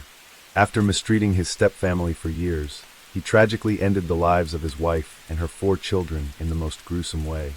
The details of this case are truly heartbreaking, and we're diving into it because there's a real possibility that this man could be released in the coming years. A lot of people are understandably against it, and once you hear the full story, you'll see why. Stick around until the end, and you'll have a much clearer idea of why his release is such a huge concern for many. Let's kick things off with Leslie, the central figure in this story. On April 3, 1964, in the charming riverside town of Fortang Bridge, Hampshire, England, Leslie Wyatt gave birth to a beautiful baby girl named Leslie Margaret Wyatt. Growing up in Telford, Shropshire, Leslie was surrounded by her loving brother and sister. She grew up to be a spirited and kind person, always ready to help others and greet everyone with a warm smile. At 18, she met Michael Tranter, a guy who seemed like he could be the love of her life. Michael was working one day when he spotted Leslie on the bus. Leslie was working at a nursing home in Wellington at the time, and the connection was instant. Michael thought Leslie was amazing and felt like he'd hit the jackpot. They got along so well that he couldn't wait to walk her home and get to know her better. Their relationship took off quickly. They moved in together, got married, and started a family right away. Michael was overjoyed about becoming a dad, saying it was a dream come true. Leslie, who loved kids, was equally excited. Their first child, Sarah Jane, was born on January 10, 1983. Shortly after, Leslie was pregnant again, leading to the arrival of Anne-Marie about a year and a half later. Their family grew with the addition of Stephen and then Craig Jonathan. It seemed like they were a happy family, with Leslie and Michael clearly showing their love for each other through their growing family. But as often happens, things took a turn. The pressure of raising 4 kids so quickly started to weigh heavily on their marriage. Just a year after Craig was born, Michael moved out, and their marriage ended in divorce. Now Leslie didn't spend much time dwelling on her divorce. She quickly moved on, and married a new man named Lee Ford in early 1990. Lee was a laborer from Telford, and after they got married, Leslie and Lee had 2 children together. Unfortunately, the exact years of their births aren't widely documented. As for Leslie and Michael's friends and family, they were all skeptical about Lee Ford. He just gave off a vibe that made those who knew Leslie uneasy. On top of that, Leslie and Lee didn't seem like a perfect match. Leslie was slim and attractive, while Lee had a rough, scruffy look and came across as pretty tough. But what really raised red flags about their relationship was Lee's open dislike for Leslie's ex-partner Michael. Lee made it clear from the get-go that he didn't want Michael around. He went out of his way to push Michael out of their lives, making excuses to keep him away whenever Michael tried to visit the kids. Lee's controlling nature and extreme jealousy were obvious right from the start, which are often signs of abusive behavior. We know that extreme jealousy is a risk factor in domestic abuse perpetrators, and therefore they like to think that their wife has never had a previous partner. And in this case, he had 4 reminders for children daily reminding them, and Michael was a good father. But the warning signs didn't stop there. Just a few months into their marriage, revealed his true colors. He started hitting Leslie and acting aggressively towards her. Leslie soon found herself reaching out for help, telling friends and family that Lee was abusing her. By 1995, Leslie had reached her breaking point. She packed up her children and moved to Cornwall, desperate to escape Lee and start a new life. Her move was a clear sign of her fear and determination to protect her family. However, Lee wasn't ready to let go. He tracked Leslie down by posing as a solicitor and contacting her family, showing just how far he was willing to go to keep control over her. Despite the alarming signs, Leslie decided to give Lee Ford another chance, hoping for a fresh start. They relocated to Carnk, a small village in Cornwall, with Leslie's 6 children, including the 4 from her previous marriage. But Ford's promises of change turned out to be empty. His abusive behavior only got worse. He became even more controlling, dictating what Leslie could wear and trying to dominate every aspect of her life. Now let's not rush to blame Leslie for not leaving Lee Ford sooner. Being stuck in an abusive relationship for a long time can seriously damage your self-esteem, making it incredibly hard to break free. A psychologist who looked into this case even said that Lee Ford's abusive behavior stemmed from Leslie's deep love for her children. As we've mentioned earlier, Ford had a big problem with Leslie's ex, Michael, and with Leslie's 4 kids, who constantly reminded him of Michael. Ford felt constantly sidelined because Leslie always put her children first. This frustration caused him to pull away from the family and spend more time drinking at the pub. His anger grew as he felt increasingly pushed aside. But Ford knew exactly what he was getting into. He married a divorced woman with kids, yet his immature and controlling behavior was totally out of line. Reports say that instead of joining in family activities, he would isolate himself in the garage to watch TV. The kids wanted to watch their own shows, and Ford's retreat to the garage wasn't just about wanting some alone time. It showed how disconnected and dissatisfied he was becoming. His growing isolation led him to unhealthy habits like drug use and heavy drinking, which only made his negative feelings worse. Meanwhile, Leslie's ex, Michael, was over 200 miles away in Telford and had been cut off from his children for 5 years at Ford's request. Michael was a loving father, and the situation of being kept away from his beloved kids left him feeling powerless and helpless. What's truly heartbreaking about this situation is how deeply it affected the children. They were right there witnessing Lee Ford's abusive behavior towards their mother, and it took a heavy toll on their lives. Sarah Jane, for example, was a very quiet student with a troubling school record. Her poor attendance was a big red flag, hinting that something was seriously wrong at home. And Marie also showed signs of distress, which made it hard for others to connect with her. These behaviors were clear signals that the children were struggling. Leslie's brother, Peter, noticed this firsthand when he visited his sister. He saw how the kids acted differently when Ford was around. When Ford wasn't present, they were lively and engaging, just like kids should be. But as soon as he showed up, their demeanor changed dramatically. They became subdued and withdrawn, a clear sign that something was seriously amiss. They had gone out of the room or out of the house, and they'd be totally different. They'd be bubbly and laughing, joking, running around, jumping up and down in things really like normal kids should do. So he was very controlling over the kids, I think as well. But Ford's overprotectiveness of Sarah Jane was particularly troubling. He would keep a close eye on her, even showing up at places she went to. This wasn't just about safety. It was a form of control. Ford was constantly monitoring her movements, which is a big red flag for abusive behavior. Things took a much darker turn when reports revealed that Ford had a sexual relationship with Sarah Jane. She was just 17 at the time, and Ford had been a part of her life since she was 6. This wasn't a one-time thing. It was the culmination of years of grooming and manipulation. Sarah Jane had been subjected to abuse for a long time, making this situation even more tragic. There are also reports that it wasn't just Sarah Jane, but also Marie who were involved. This might explain why both of them were often quiet and kept to themselves. It's likely that the trauma they experienced played a big part in their behavior and isolation. Peter revealed in an interview that Leslie was aware of the disturbing situation for a while and chose to confide in him, asking for his advice. Despite Peter's serious concerns and warnings, Ford managed to convince Leslie that everything was just fine.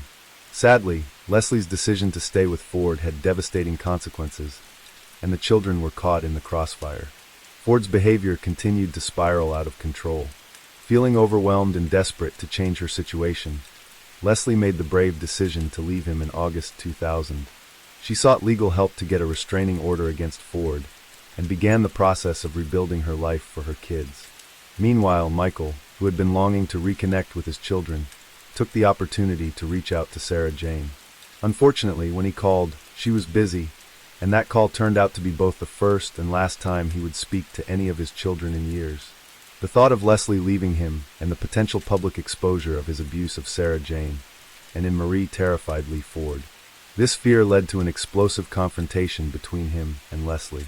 On August 30th, they had a heated argument about their separation, pushing Lee to the brink. In a moment of unimaginable horror, he decided to commit a crime that no one could have anticipated. After that day, Leslie and her 4 children vanished without a trace. Lee told friends and neighbors in the quiet Cornish village of Carnk that Leslie had left him, taking the children with her. He canceled a job interview, claiming the family had come down with food poisoning. To cover his tracks, he sent his 2 biological children to stay with relatives and enrolled his youngest child in a new school. Meanwhile, he continued to live in their pebble-dashed bungalow. Lee even attempted to cash in Sarah Jane's last paycheck from McDonald's and made advances to a former girlfriend, all while insisting that Leslie had abandoned him. What's truly chilling is that after weeks of their supposed disappearance, had the audacity to call Peter, Leslie's brother. He said Peter, confused and concerned, replied that Leslie wasn't with him and asked what was going on. Lee claimed they had a fight over money and that Leslie had left with the kids, but Peter wasn't convinced by Lee's story. Lee's refusal to let Leslie take the younger children and Peter's gut feeling made him suspect that something terrible had happened, even though he didn't want to believe it. Peter's growing fears led him to contact the police, initiating a missing persons investigation. The senior investigator on the case noted an unsettling feeling from the outset. Alarm bells started ringing as soon as Peter reported Leslie's disappearance. Michael, who was also married at the time, grew increasingly worried. He confided in his wife that he believed Lee Ford had killed the children. Although his wife thought he was being irrational, Michael's instinct turned out to be tragically accurate. After Peter reported Leslie and her children missing, the police quickly got involved. Lee Ford, panicked by the investigation, took drastic measures. He rebarred the decaying bodies of Sarah Jane and Anne-Marie, wrapping them in polythene. Wearing a face mask, he moved the bodies from the woodshed to a potato field about 4 miles away. Ford then took his own children to visit their grandparents in Shropshire, all while planning to move the remaining 3 bodies. On October 4th, police held a press conference announcing that Ford and his 2 children were also missing. Later that day, Ford was arrested while driving across Bodmin Moor. His children were found safe, and that night the police discovered the first of the bodies. Ford, who occasionally worked as a builder and roofer, and was known for spending a lot of time drinking at the local cricket club, confessed to the murders. Over a harrowing 24-hour period, Ford murdered his wife, Leslie, and her 4 children, Sarah Jane, who was 17, and Marie 16, Stephen 14, and Craig just 13. And it all started when Leslie finally found the guts to confront Ford again about his messed-up relationship with her daughters. She had been worried and upset for a while, and she decided it was time to face him head-on. This confrontation was intense and ugly, and it didn't end well. Ford responded with a horrifyingly brutal attack. What started as a heated argument turned into something much darker. On the fateful day of the murders, he grabbed a baseball bat and used it to beat her severely, right in their bedroom. The whole attack was brutal and unrelenting. After he had finished with that, he didn't stop there. Ford went to his garage, got a piece of rope, and came back to strangle Leslie. He was chillingly precise, using the rope in a way that left barely any visible marks on her. But Ford's killing spree didn't end with Leslie. Next, he turned his sights on Leslie's 4 kids, who he had been raising for more than 10 years. It was clear he had this all planned out. He systematically went through each child, killing them one by one. He approached them from behind using that same length of rope, and made sure the murders were carried out in such a way that there were minimal signs of struggle or trauma. It was a horrifying display of premeditation and control. The pathologist later described his method as efficient, which just adds to the creepiness of it all. Ford had done his homework on this. He researched extensively on how to commit murder without getting caught, and it showed in the way he executed his plan. After the killings, he didn't just leave the bodies lying around. Instead, he moved them around to different locations to make sure they wouldn't be easily found. Ford took the bodies from a woodshed and moved them to a potato field, wrapping them in polythene to try and hide the evidence. He only spared his own 2 children with Leslie. His complete lack of remorse during his confession and throughout his court appearances was chilling. At first, Lee Ford tried to play it cool and pleaded not guilty to the murder charges. But on the morning of his trial, May 24, 2001, he decided to change his tune and admitted to killing his wife Leslie and her 4 kids. After he came clean, the court wasn't too lenient. A few days later, he was sentenced to 5 consecutive life sentences, 1 for each murder. Initially, Ford was facing a minimum of 35 years in prison before he could even think about parole. However, that got knocked down to 27 years. So now he's got to wait at least that long before he might have a chance at getting out. The impact on the community and the families of the victims was deep and lasting. Friends, neighbors, and relatives were left grappling with the enormity of the loss. Memorials and tributes sprang up in honor of the victims, and the local school created a book of condolence and a memorial garden. The funerals were deeply somber, with everyone reflecting on the lives that were cut short and the gaping hole left behind. Michael, Leslie's ex-partner, and Peter, Leslie's brother, have been trying to cope with the loss over the years. They find some comfort in the memories they have and the support from their community. Even with time, the pain of losing their loved ones is still very real. Now there's a new layer of worry, as there's talk about Ford possibly being released at some point. Family and friends of the victims have started a petition to make sure Ford stays behind bars and never gets out. This petition mistakenly claims he could apply for parole in the next 3 years. But that's not right. The parole board confirmed that Ford isn't up for parole yet. He has to serve the full 27 years, which means he won't even be considered for parole until October 2027. When the time comes, the Secretary of State for Justice will refer his case to the parole board, who will then review whether it's safe to release him.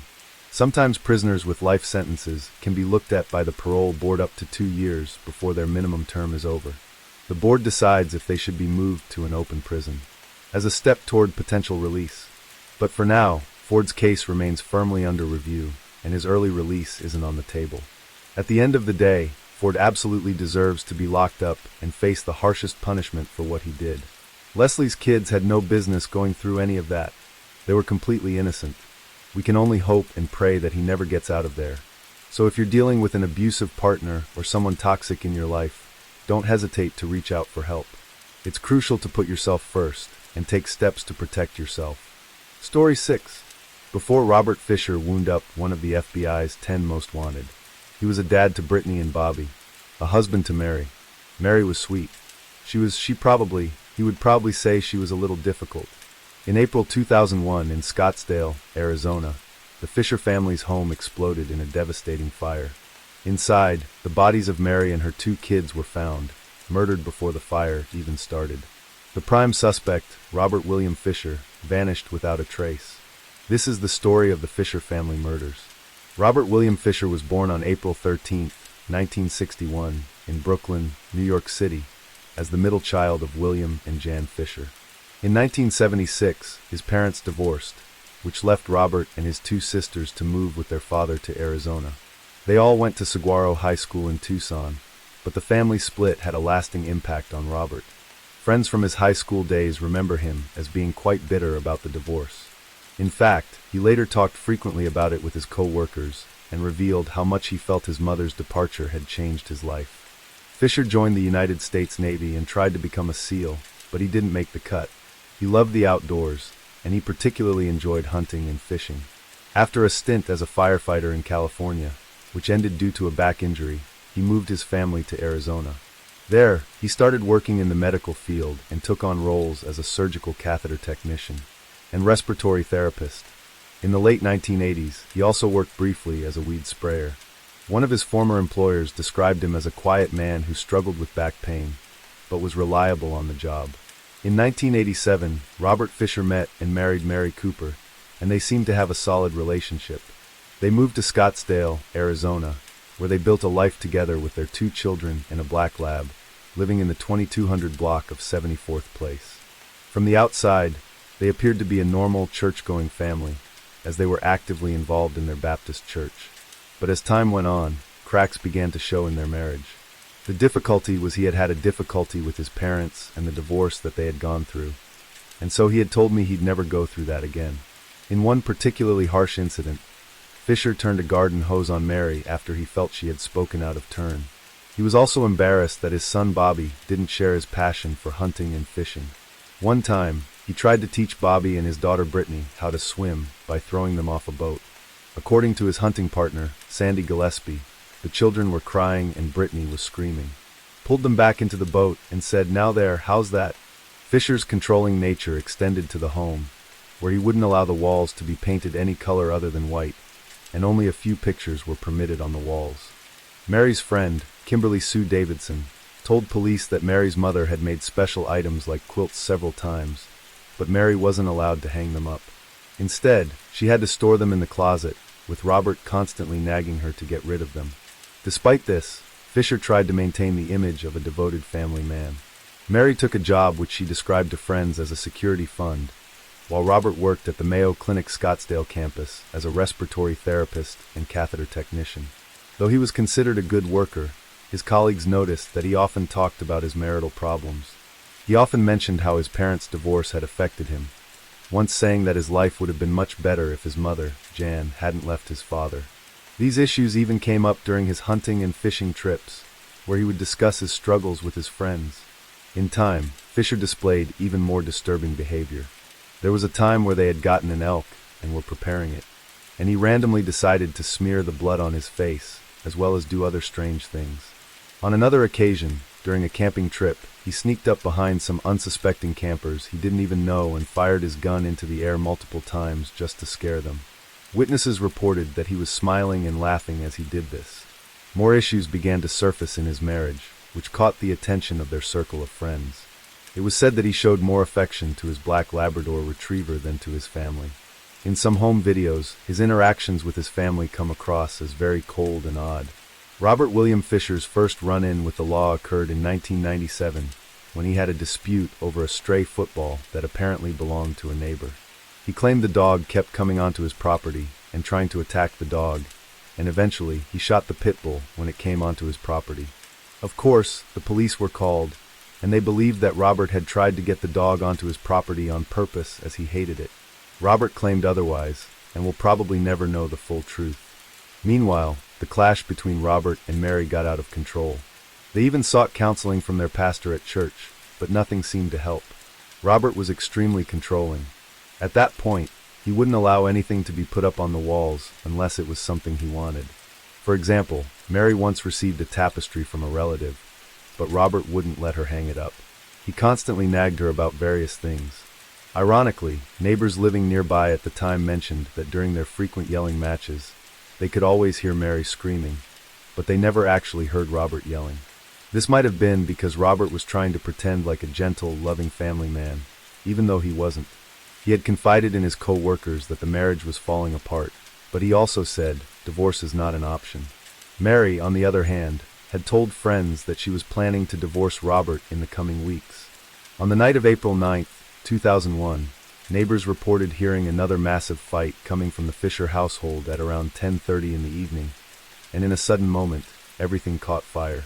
The shockwave shook homes, and within moments, 911 calls started flooding in from nearly every neighborhood nearby. The explosion was so powerful that it blew out the brick wall of the Fisher house. It was an intense, fully involved fire with flames towering over 20 feet high. The firefighters focused on keeping the fire from spreading to the closely packed neighboring houses.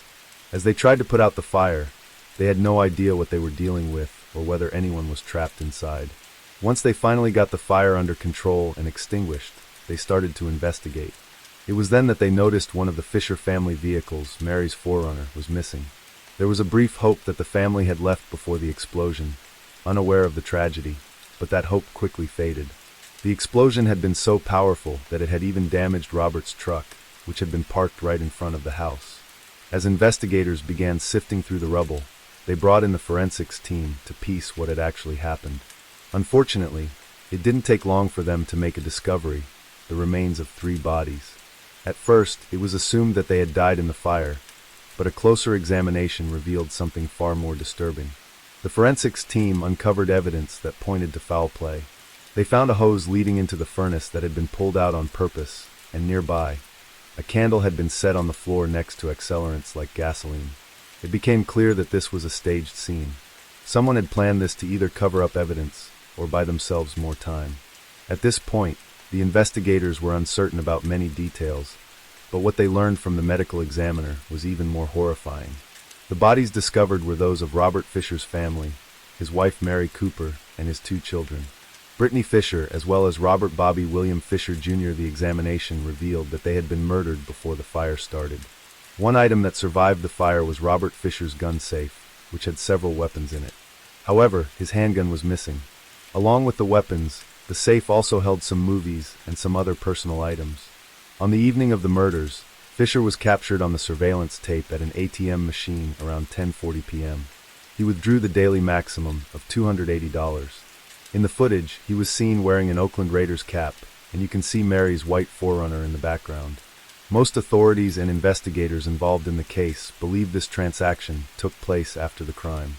At first, it took a few days before Fisher was officially listed as a suspect or even a person of interest. But as the pieces began to come together, they realized that he most likely had some kind of involvement or was the guilty party. Nothing seemed to add up if he were innocent. Why didn't he come home?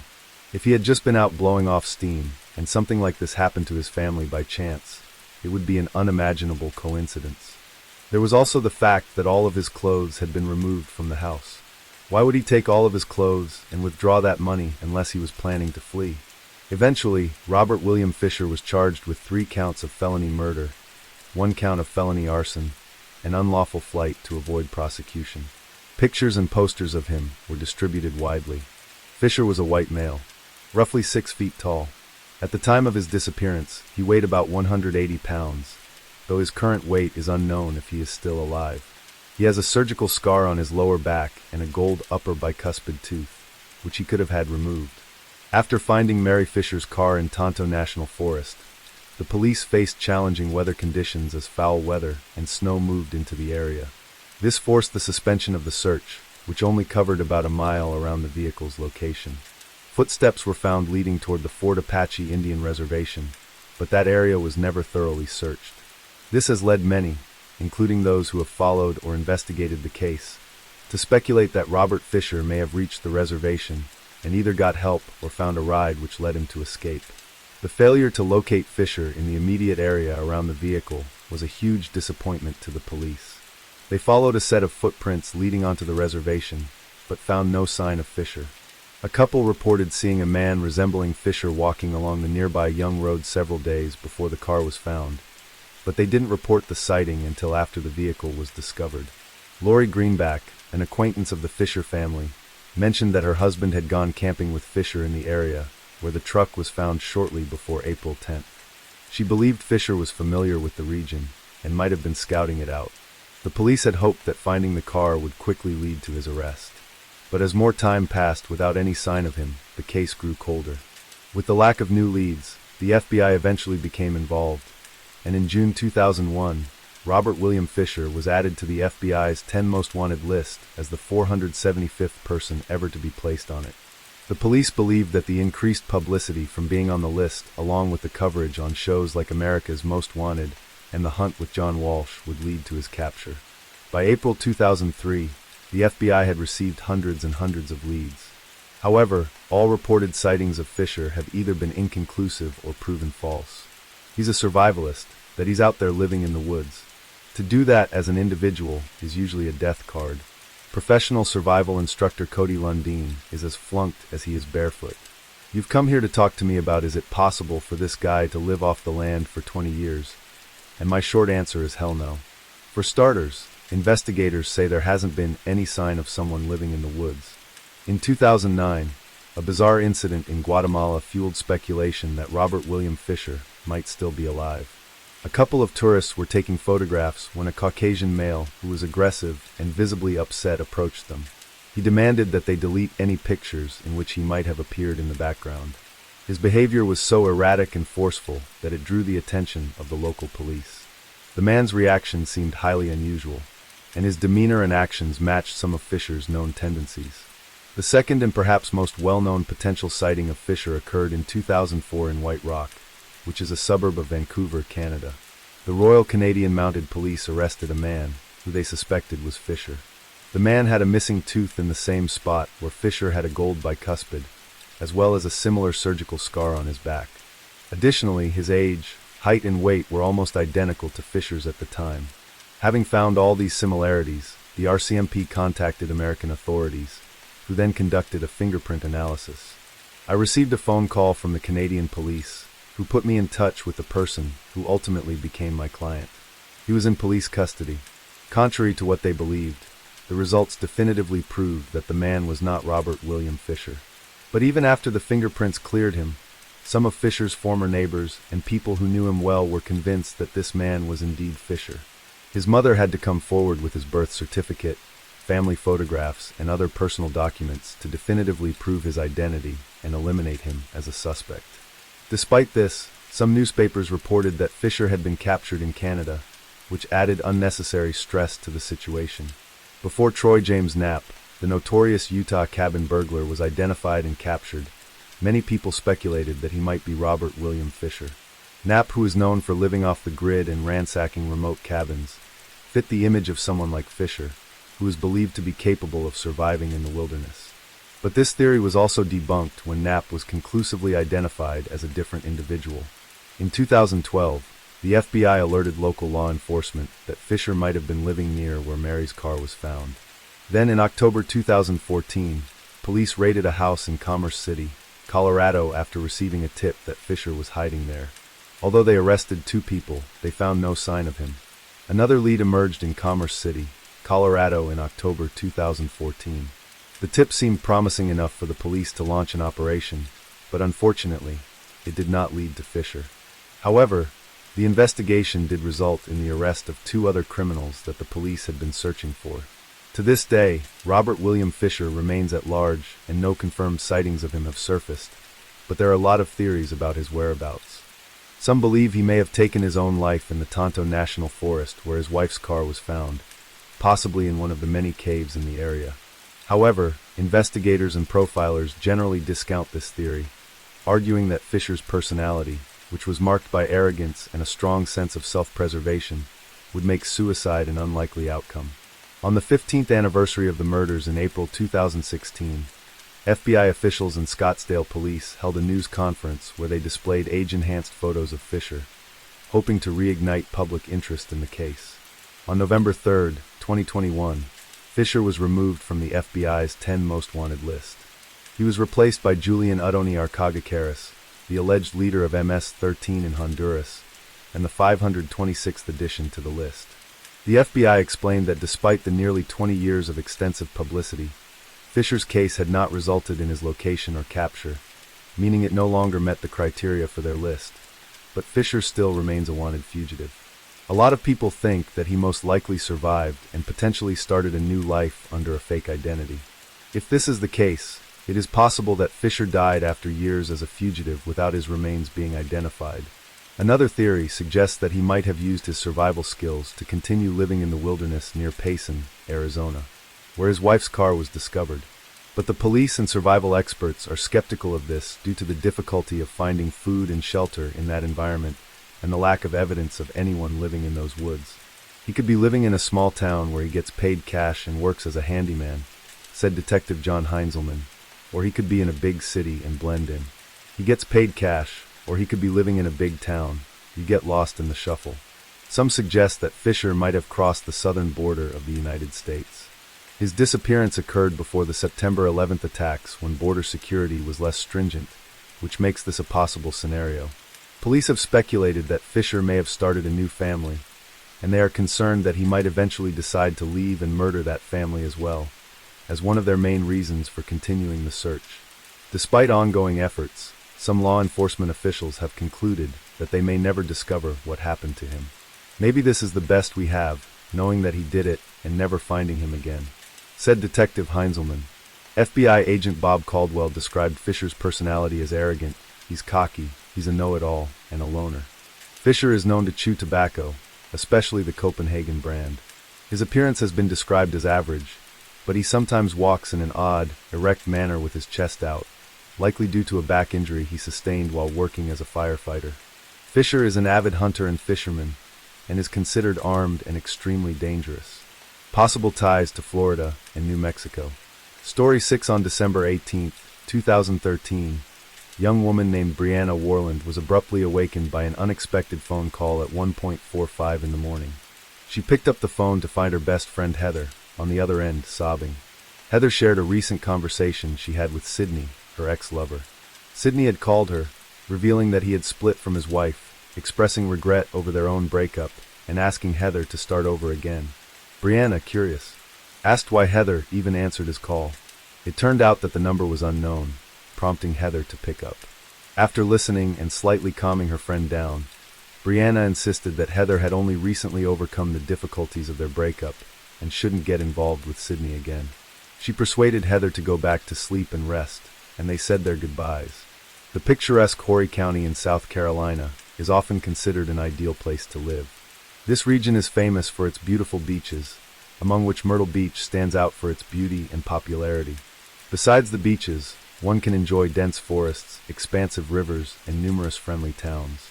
On December 19th, local police in Horry County discovered an abandoned car, a green Dodge Intrepid, parked in a secluded and remote area along the Waccamaw River.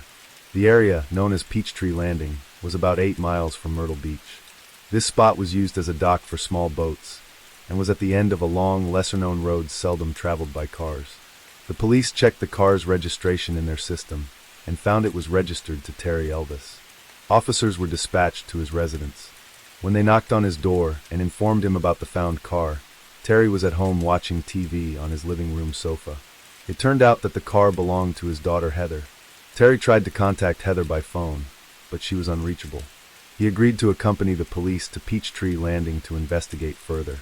Upon seeing his daughter's car in such a strange, secluded location, was surprised but initially not overly worried about his daughter. He assumed that the car might have been stolen, as it was odd that it was there without its owner. After receiving a spare key from Terry, the police opened the car and thoroughly inspected it. They found no personal belongings in the cabin, including Heather's purse, keys, or mobile phone. Terry's concern grew, and he tried to contact Heather again, still not receiving a response. He called the restaurant where she worked. The manager informed him that Heather hadn't shown up for work and was not scheduled until the next day. Realizing something was amiss, Terry informed the police of his concerns, stating that such behavior was completely out of character for his daughter and that something must have happened. At the time, the car and the riverbank where it was found were not considered a crime scene, as there were no signs of a struggle, broken glass, or blood. Nevertheless, authorities decided to launch a missing person investigation. Police and volunteers searched the land while divers explored the riverbed. During the search, human remains were found in the forest, but they were identified as belonging to an unknown man, not the missing woman. Investigators, looking for any lead, examined the background of the missing woman. 20-year-old Heather was the daughter of Terry and Debbie Elvis, who lived in the county. She had a close relationship with her parents and younger sister. Heather's father noted that their family had always been united and supportive of each other. Although Heather was independent, she remained close to her father, communicating with him daily by phone. In 2011, after graduating from St. James High School, Heather announced to her family that she wanted to move in with her best friend, Brianna Whirlman. Her parents fully supported this decision. At 20, Heather worked as a waitress at the Tilted Kilt, a Scottish-themed restaurant in Myrtle Beach, and aspired to become a cosmetologist. Her younger sister Morgan shared that Heather's passions included makeup, working in front of the camera, and she was known for her creativity and ambition. Heather was also popular in her town for her kind, carefree, and positive nature. Her friend Brianna noted that when people remember and talk about her, they smile because she was always a bright personality. Another friend described Heather as sociable, freedom-loving, and life-enjoying. She always sought to live life to the fullest. In 2013, Heather had been living for a year with her best friend Brianna in Myrtle Beach. She was doing well in her studies, and life seemed wonderful. However, everything changed when a chance encounter at the Tilted Kilt set Heather on a path leading to tragedy. On a warm June afternoon, Heather was working the day shift at a busy restaurant. While chatting with customers, taking orders, and carrying trays into the kitchen, she ran into 37-year-old Sidney Moore, a father of 3 and a handyman. Sidney had a small kitchen appliance repair business in Myrtle Beach, and he had gotten an order from the restaurant that day. They struck up a conversation, and Heather felt an instant attraction to the man. From that day on, their interactions became more frequent. They found that they shared many of the same interests and hobbies. Heather even hinted at her feelings on Twitter, writing that she was attracted to older men. By the end of July, Heather began posting intimate messages addressed to Sidney, was renovating her restaurant. She also talked about Sidney to her friends and coworkers, revealing that he was the same guy from her Twitter posts. Sidney liked Heather's attention and began showing up at the restaurant regularly. They often entertained in the kitchen, while Sidney worked on appliance repairs. By July, their relationship had probably evolved from innocent flirting to something more serious, as evidenced by 2 tweets Heather posted within a minute of each other. In one tweet, she mentioned that she had done something, and in the other tweet, she wrote that she was too deep to stop. Most of Heather's co-workers knew of her affection for 37-year-old Sidney, and began gossiping about their affair. One coworker later admitted that everyone knew about their relationship and disapproved of it because Sydney was a married man. Moreover, they often called Heather different names and once decided to play a joke on her. Two colleagues called the restaurant, pretending to be Tammy, Sydney's wife. In August, the rumors were finally confirmed. Sydney began to appear more often in the restaurant, constantly brought Heather coffee and sweets, sat in the dining area, or waited for her at the back door after her shift, so they could leave together. The couple often shared details of their relationship with friends, and Sydney went so far as to tell acquaintances about his plans to hire Heather as a full-time nanny when he and his wife moved to Florida. Heather also told her friends about Sydney's plans, and everyone thought it was weird. The lovers were constantly on the phone, and often traveled to remote and secluded places in their cars for close calls. It was obvious that this relationship was toxic to Heather. Sydney constantly assured her that he was tired, dissatisfied with his wife, and wanted to leave her, but apparently these were only empty promises. All of Heather's friends warned her that Sydney was just using her. By mid-September, Heather seemed to realize the situation she was in. On September 21st, she tweeted, "Once an angel and a demon fell in love." But it didn't lead to a good outcome. Perhaps that was the day she tried to break her strange bond with Sydney. The decisive moment came when 34-year-old Tammy, Sydney's wife of 34 years, finally found out about her husband's secret affair. She called Heather and began humiliating her over the phone. Brianna, Heather's roommate, witnessed the conversation and later told investigators that Heather endured the insults for a long time. At one point, Tammy claimed that Sydney was only using Heather for his fantasies, and even had Sydney tell her personally over the phone. Sydney echoed his wife's words, telling Heather that she means nothing to him and is an easy target. Naturally, this emotionally shook the girl. Sydney and Tammy made her feel terrible and practically destroyed her identity. Prosecutor Chris Helms later determined that Tammy had been in a commanding position in the Moore household, dictating where and when Sydney should work and controlling all of his actions. Helms also noted that Tammy was furious at the betrayal and could not forgive Sydney and Heather, so she decided to ruin the young woman's life. After the truth was revealed, Tammy began handcuffing Sydney and tying him to the bed at night, so he couldn't leave while she slept. She also changed the password on his phone and made him get a tattoo of her name on his stomach. Sydney agreed to all of this in hopes of saving his marriage and family. According to Brianna, Tammy's attacks did not stop at phone calls, but escalated into systematic acts of hate. Tammy began making constant phone calls to Heather's work, demanding that she be fired. She continued to call Heather from Sydney's phone and send pictures and videos of the two of them together, including during intimate encounters. Heather wrote Sydney a letter begging him to get Tammy to stop this harassment as it was causing problems at her job. Saddened and upset by the way the man she loved had treated her, Heather did everything she could to get her life back on track, even starting to attend church with her best friend. In early November, Tammy sent Heather new threatening messages, demanding that Heather give her her address. Tammy warned that if Heather did not comply, she would find her anyway, and the consequences would be severe. Tammy also stated that she had been watching Sydney since January 2012, and that Heather could no longer influence him. By this point, Heather was completely exhausted both physically and emotionally, and couldn't understand why Tammy wouldn't leave her alone, especially since her relationship with Sydney was long over, and she wanted to forget everything that had happened. Heather told her friend that Tammy seemed to be obsessed with her. By the end of November, more than 2 weeks after receiving Tammy's threatening messages, things finally began to calm down. Sydney and Tammy left for a 3-day trip to California with their 3 children in their new Ford F-150 SUV. With the Moore family out of town, Heather was finally able to relax and enjoy the moment, temporarily free from Tammy's threats. Heather also had a joyous event in her life. She was able to get her dream job at a beauty salon as a makeup artist. She was scheduled to start work before Christmas. Heather was thrilled and happily shared the news with all her friends and family. However, fears began to surface in her life that could only exacerbate her problems with Tammy. In early November, Heather and her co-workers at Tilted Kilt noticed that she had suddenly gained weight in a very short period of time. Heather became concerned and worried that she might be pregnant with Sydney's baby. Upset and scared, she decided to take a pregnancy test at the restaurant. Her manager, Jessica Cook, later told police that Heather was desperate about the whole situation and was afraid that Tammy might do something terrible to her. However, the test turned out to be faulty, and at that point, Heather never found out whether or not she was pregnant with Sydney's child.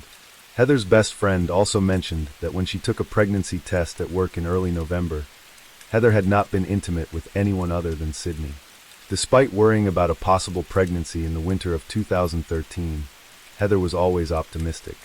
She decided it was time to move forward and make a fresh start.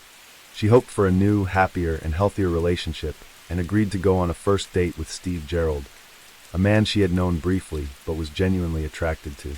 On the evening of December 17th, Heather and Steve met around 10 p.m.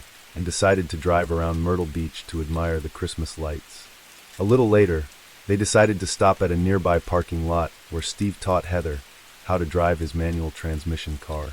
Excited, Heather sent her father a picture of herself behind the wheel of the car with the words, "I just learned to drive like a true professional."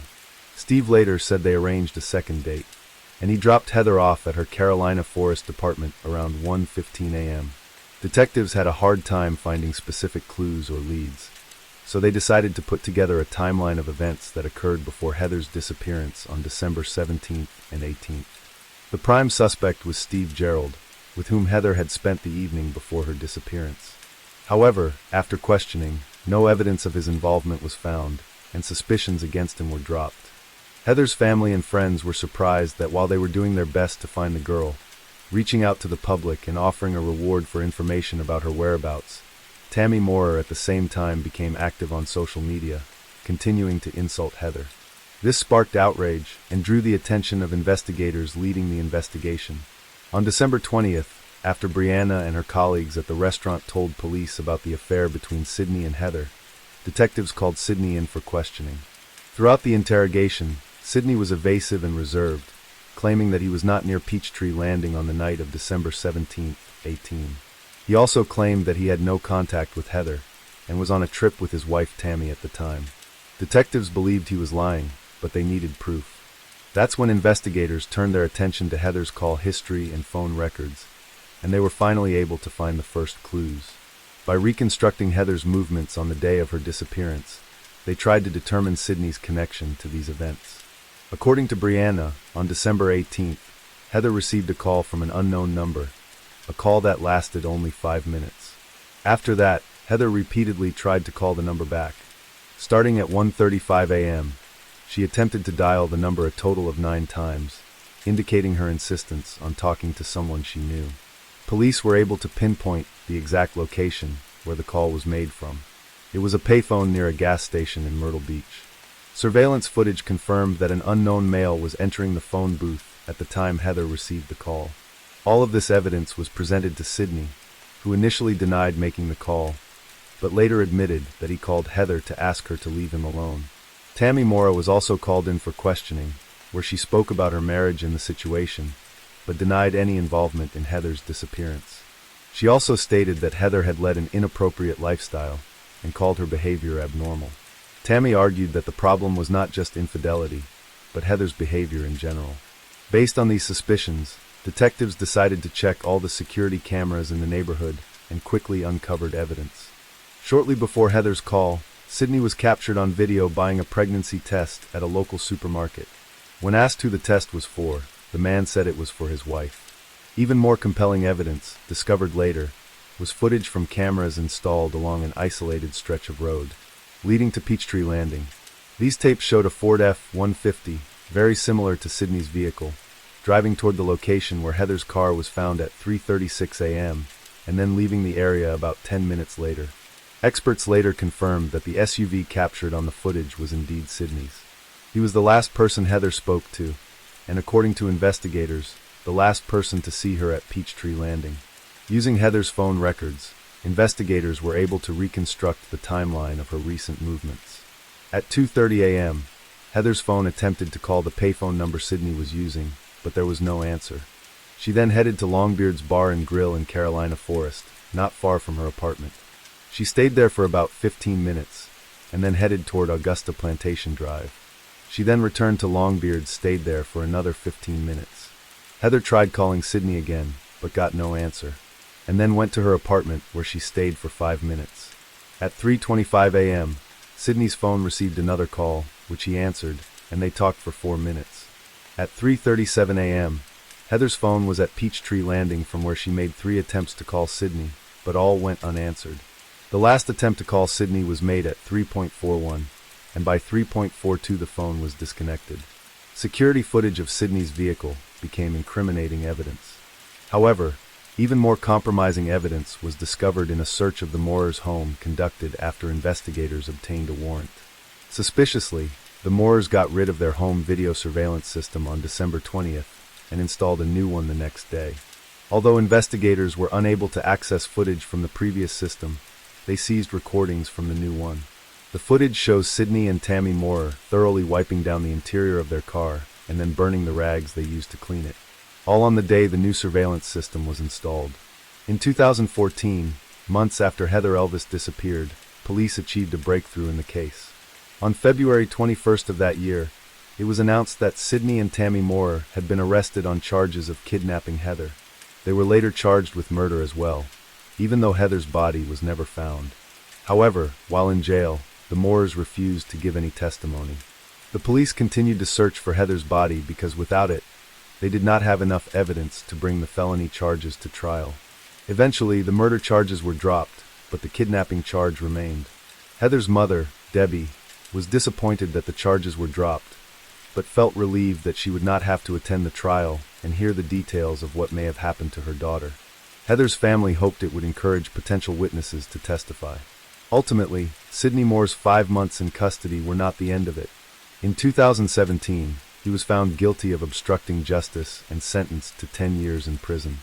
Following this, Sydney and Tammy were to stand trial for the kidnapping of Heather Elvis. The case generated immense public interest and received widespread media coverage. In 2019, 6 years after Heather's disappearance, several lengthy court hearings took place, where numerous witness testimonies, evidence, and proof of the couple's involvement in the crime were presented. After 2 hours of deliberation, the jury made their decision and justice was served. Sydney and Tammy Moorer were found guilty of kidnapping Heather Elvis. The court sentenced the Moorers to 30 years of imprisonment each for their crime and the associated conspiracy. Both husband and wife will serve their terms concurrently. Following the verdict, Sydney requested to speak in the courtroom. Despite the conviction, he desperately continued to assert his innocence. He addressed Heather's parents with understanding and sympathy, stating that their daughter was a wonderful girl, and he regretted the tragedy that befell her, being a father himself. He acknowledged that he couldn't undo what had happened between him and Heather, but nothing could change now. Heather's parents gave an interview after the trial, which was extremely difficult for them. They expressed hope that this wouldn't be the end, and believed that someday Sydney and Tammy would reveal the truth about the crime. They described their daughter as a bright and sincere girl who suffered at the hands of the deceitful and cruel Moors. On Heather's birthday, her loved ones organized a campaign at the public park where her car was found. Residents of the area brought flowers and donations to the memorial site. The funds raised were directed to a center for missing persons as a tribute to Heather and a way to support her family in their quest to find their daughter and learn the truth. To this day, Heather Elvis's body remains unfound. Her family continues to post missing person announcements every year on her birthday, hoping to attract attention and keep her memory, as well as that of others who have vanished alive. Debbie, Heather's mother, stated she could not find peace until she learns what happened to her daughter. She still hopes that her persistence will help uncover the truth, and that someday someone will tell them what really happened to Heather.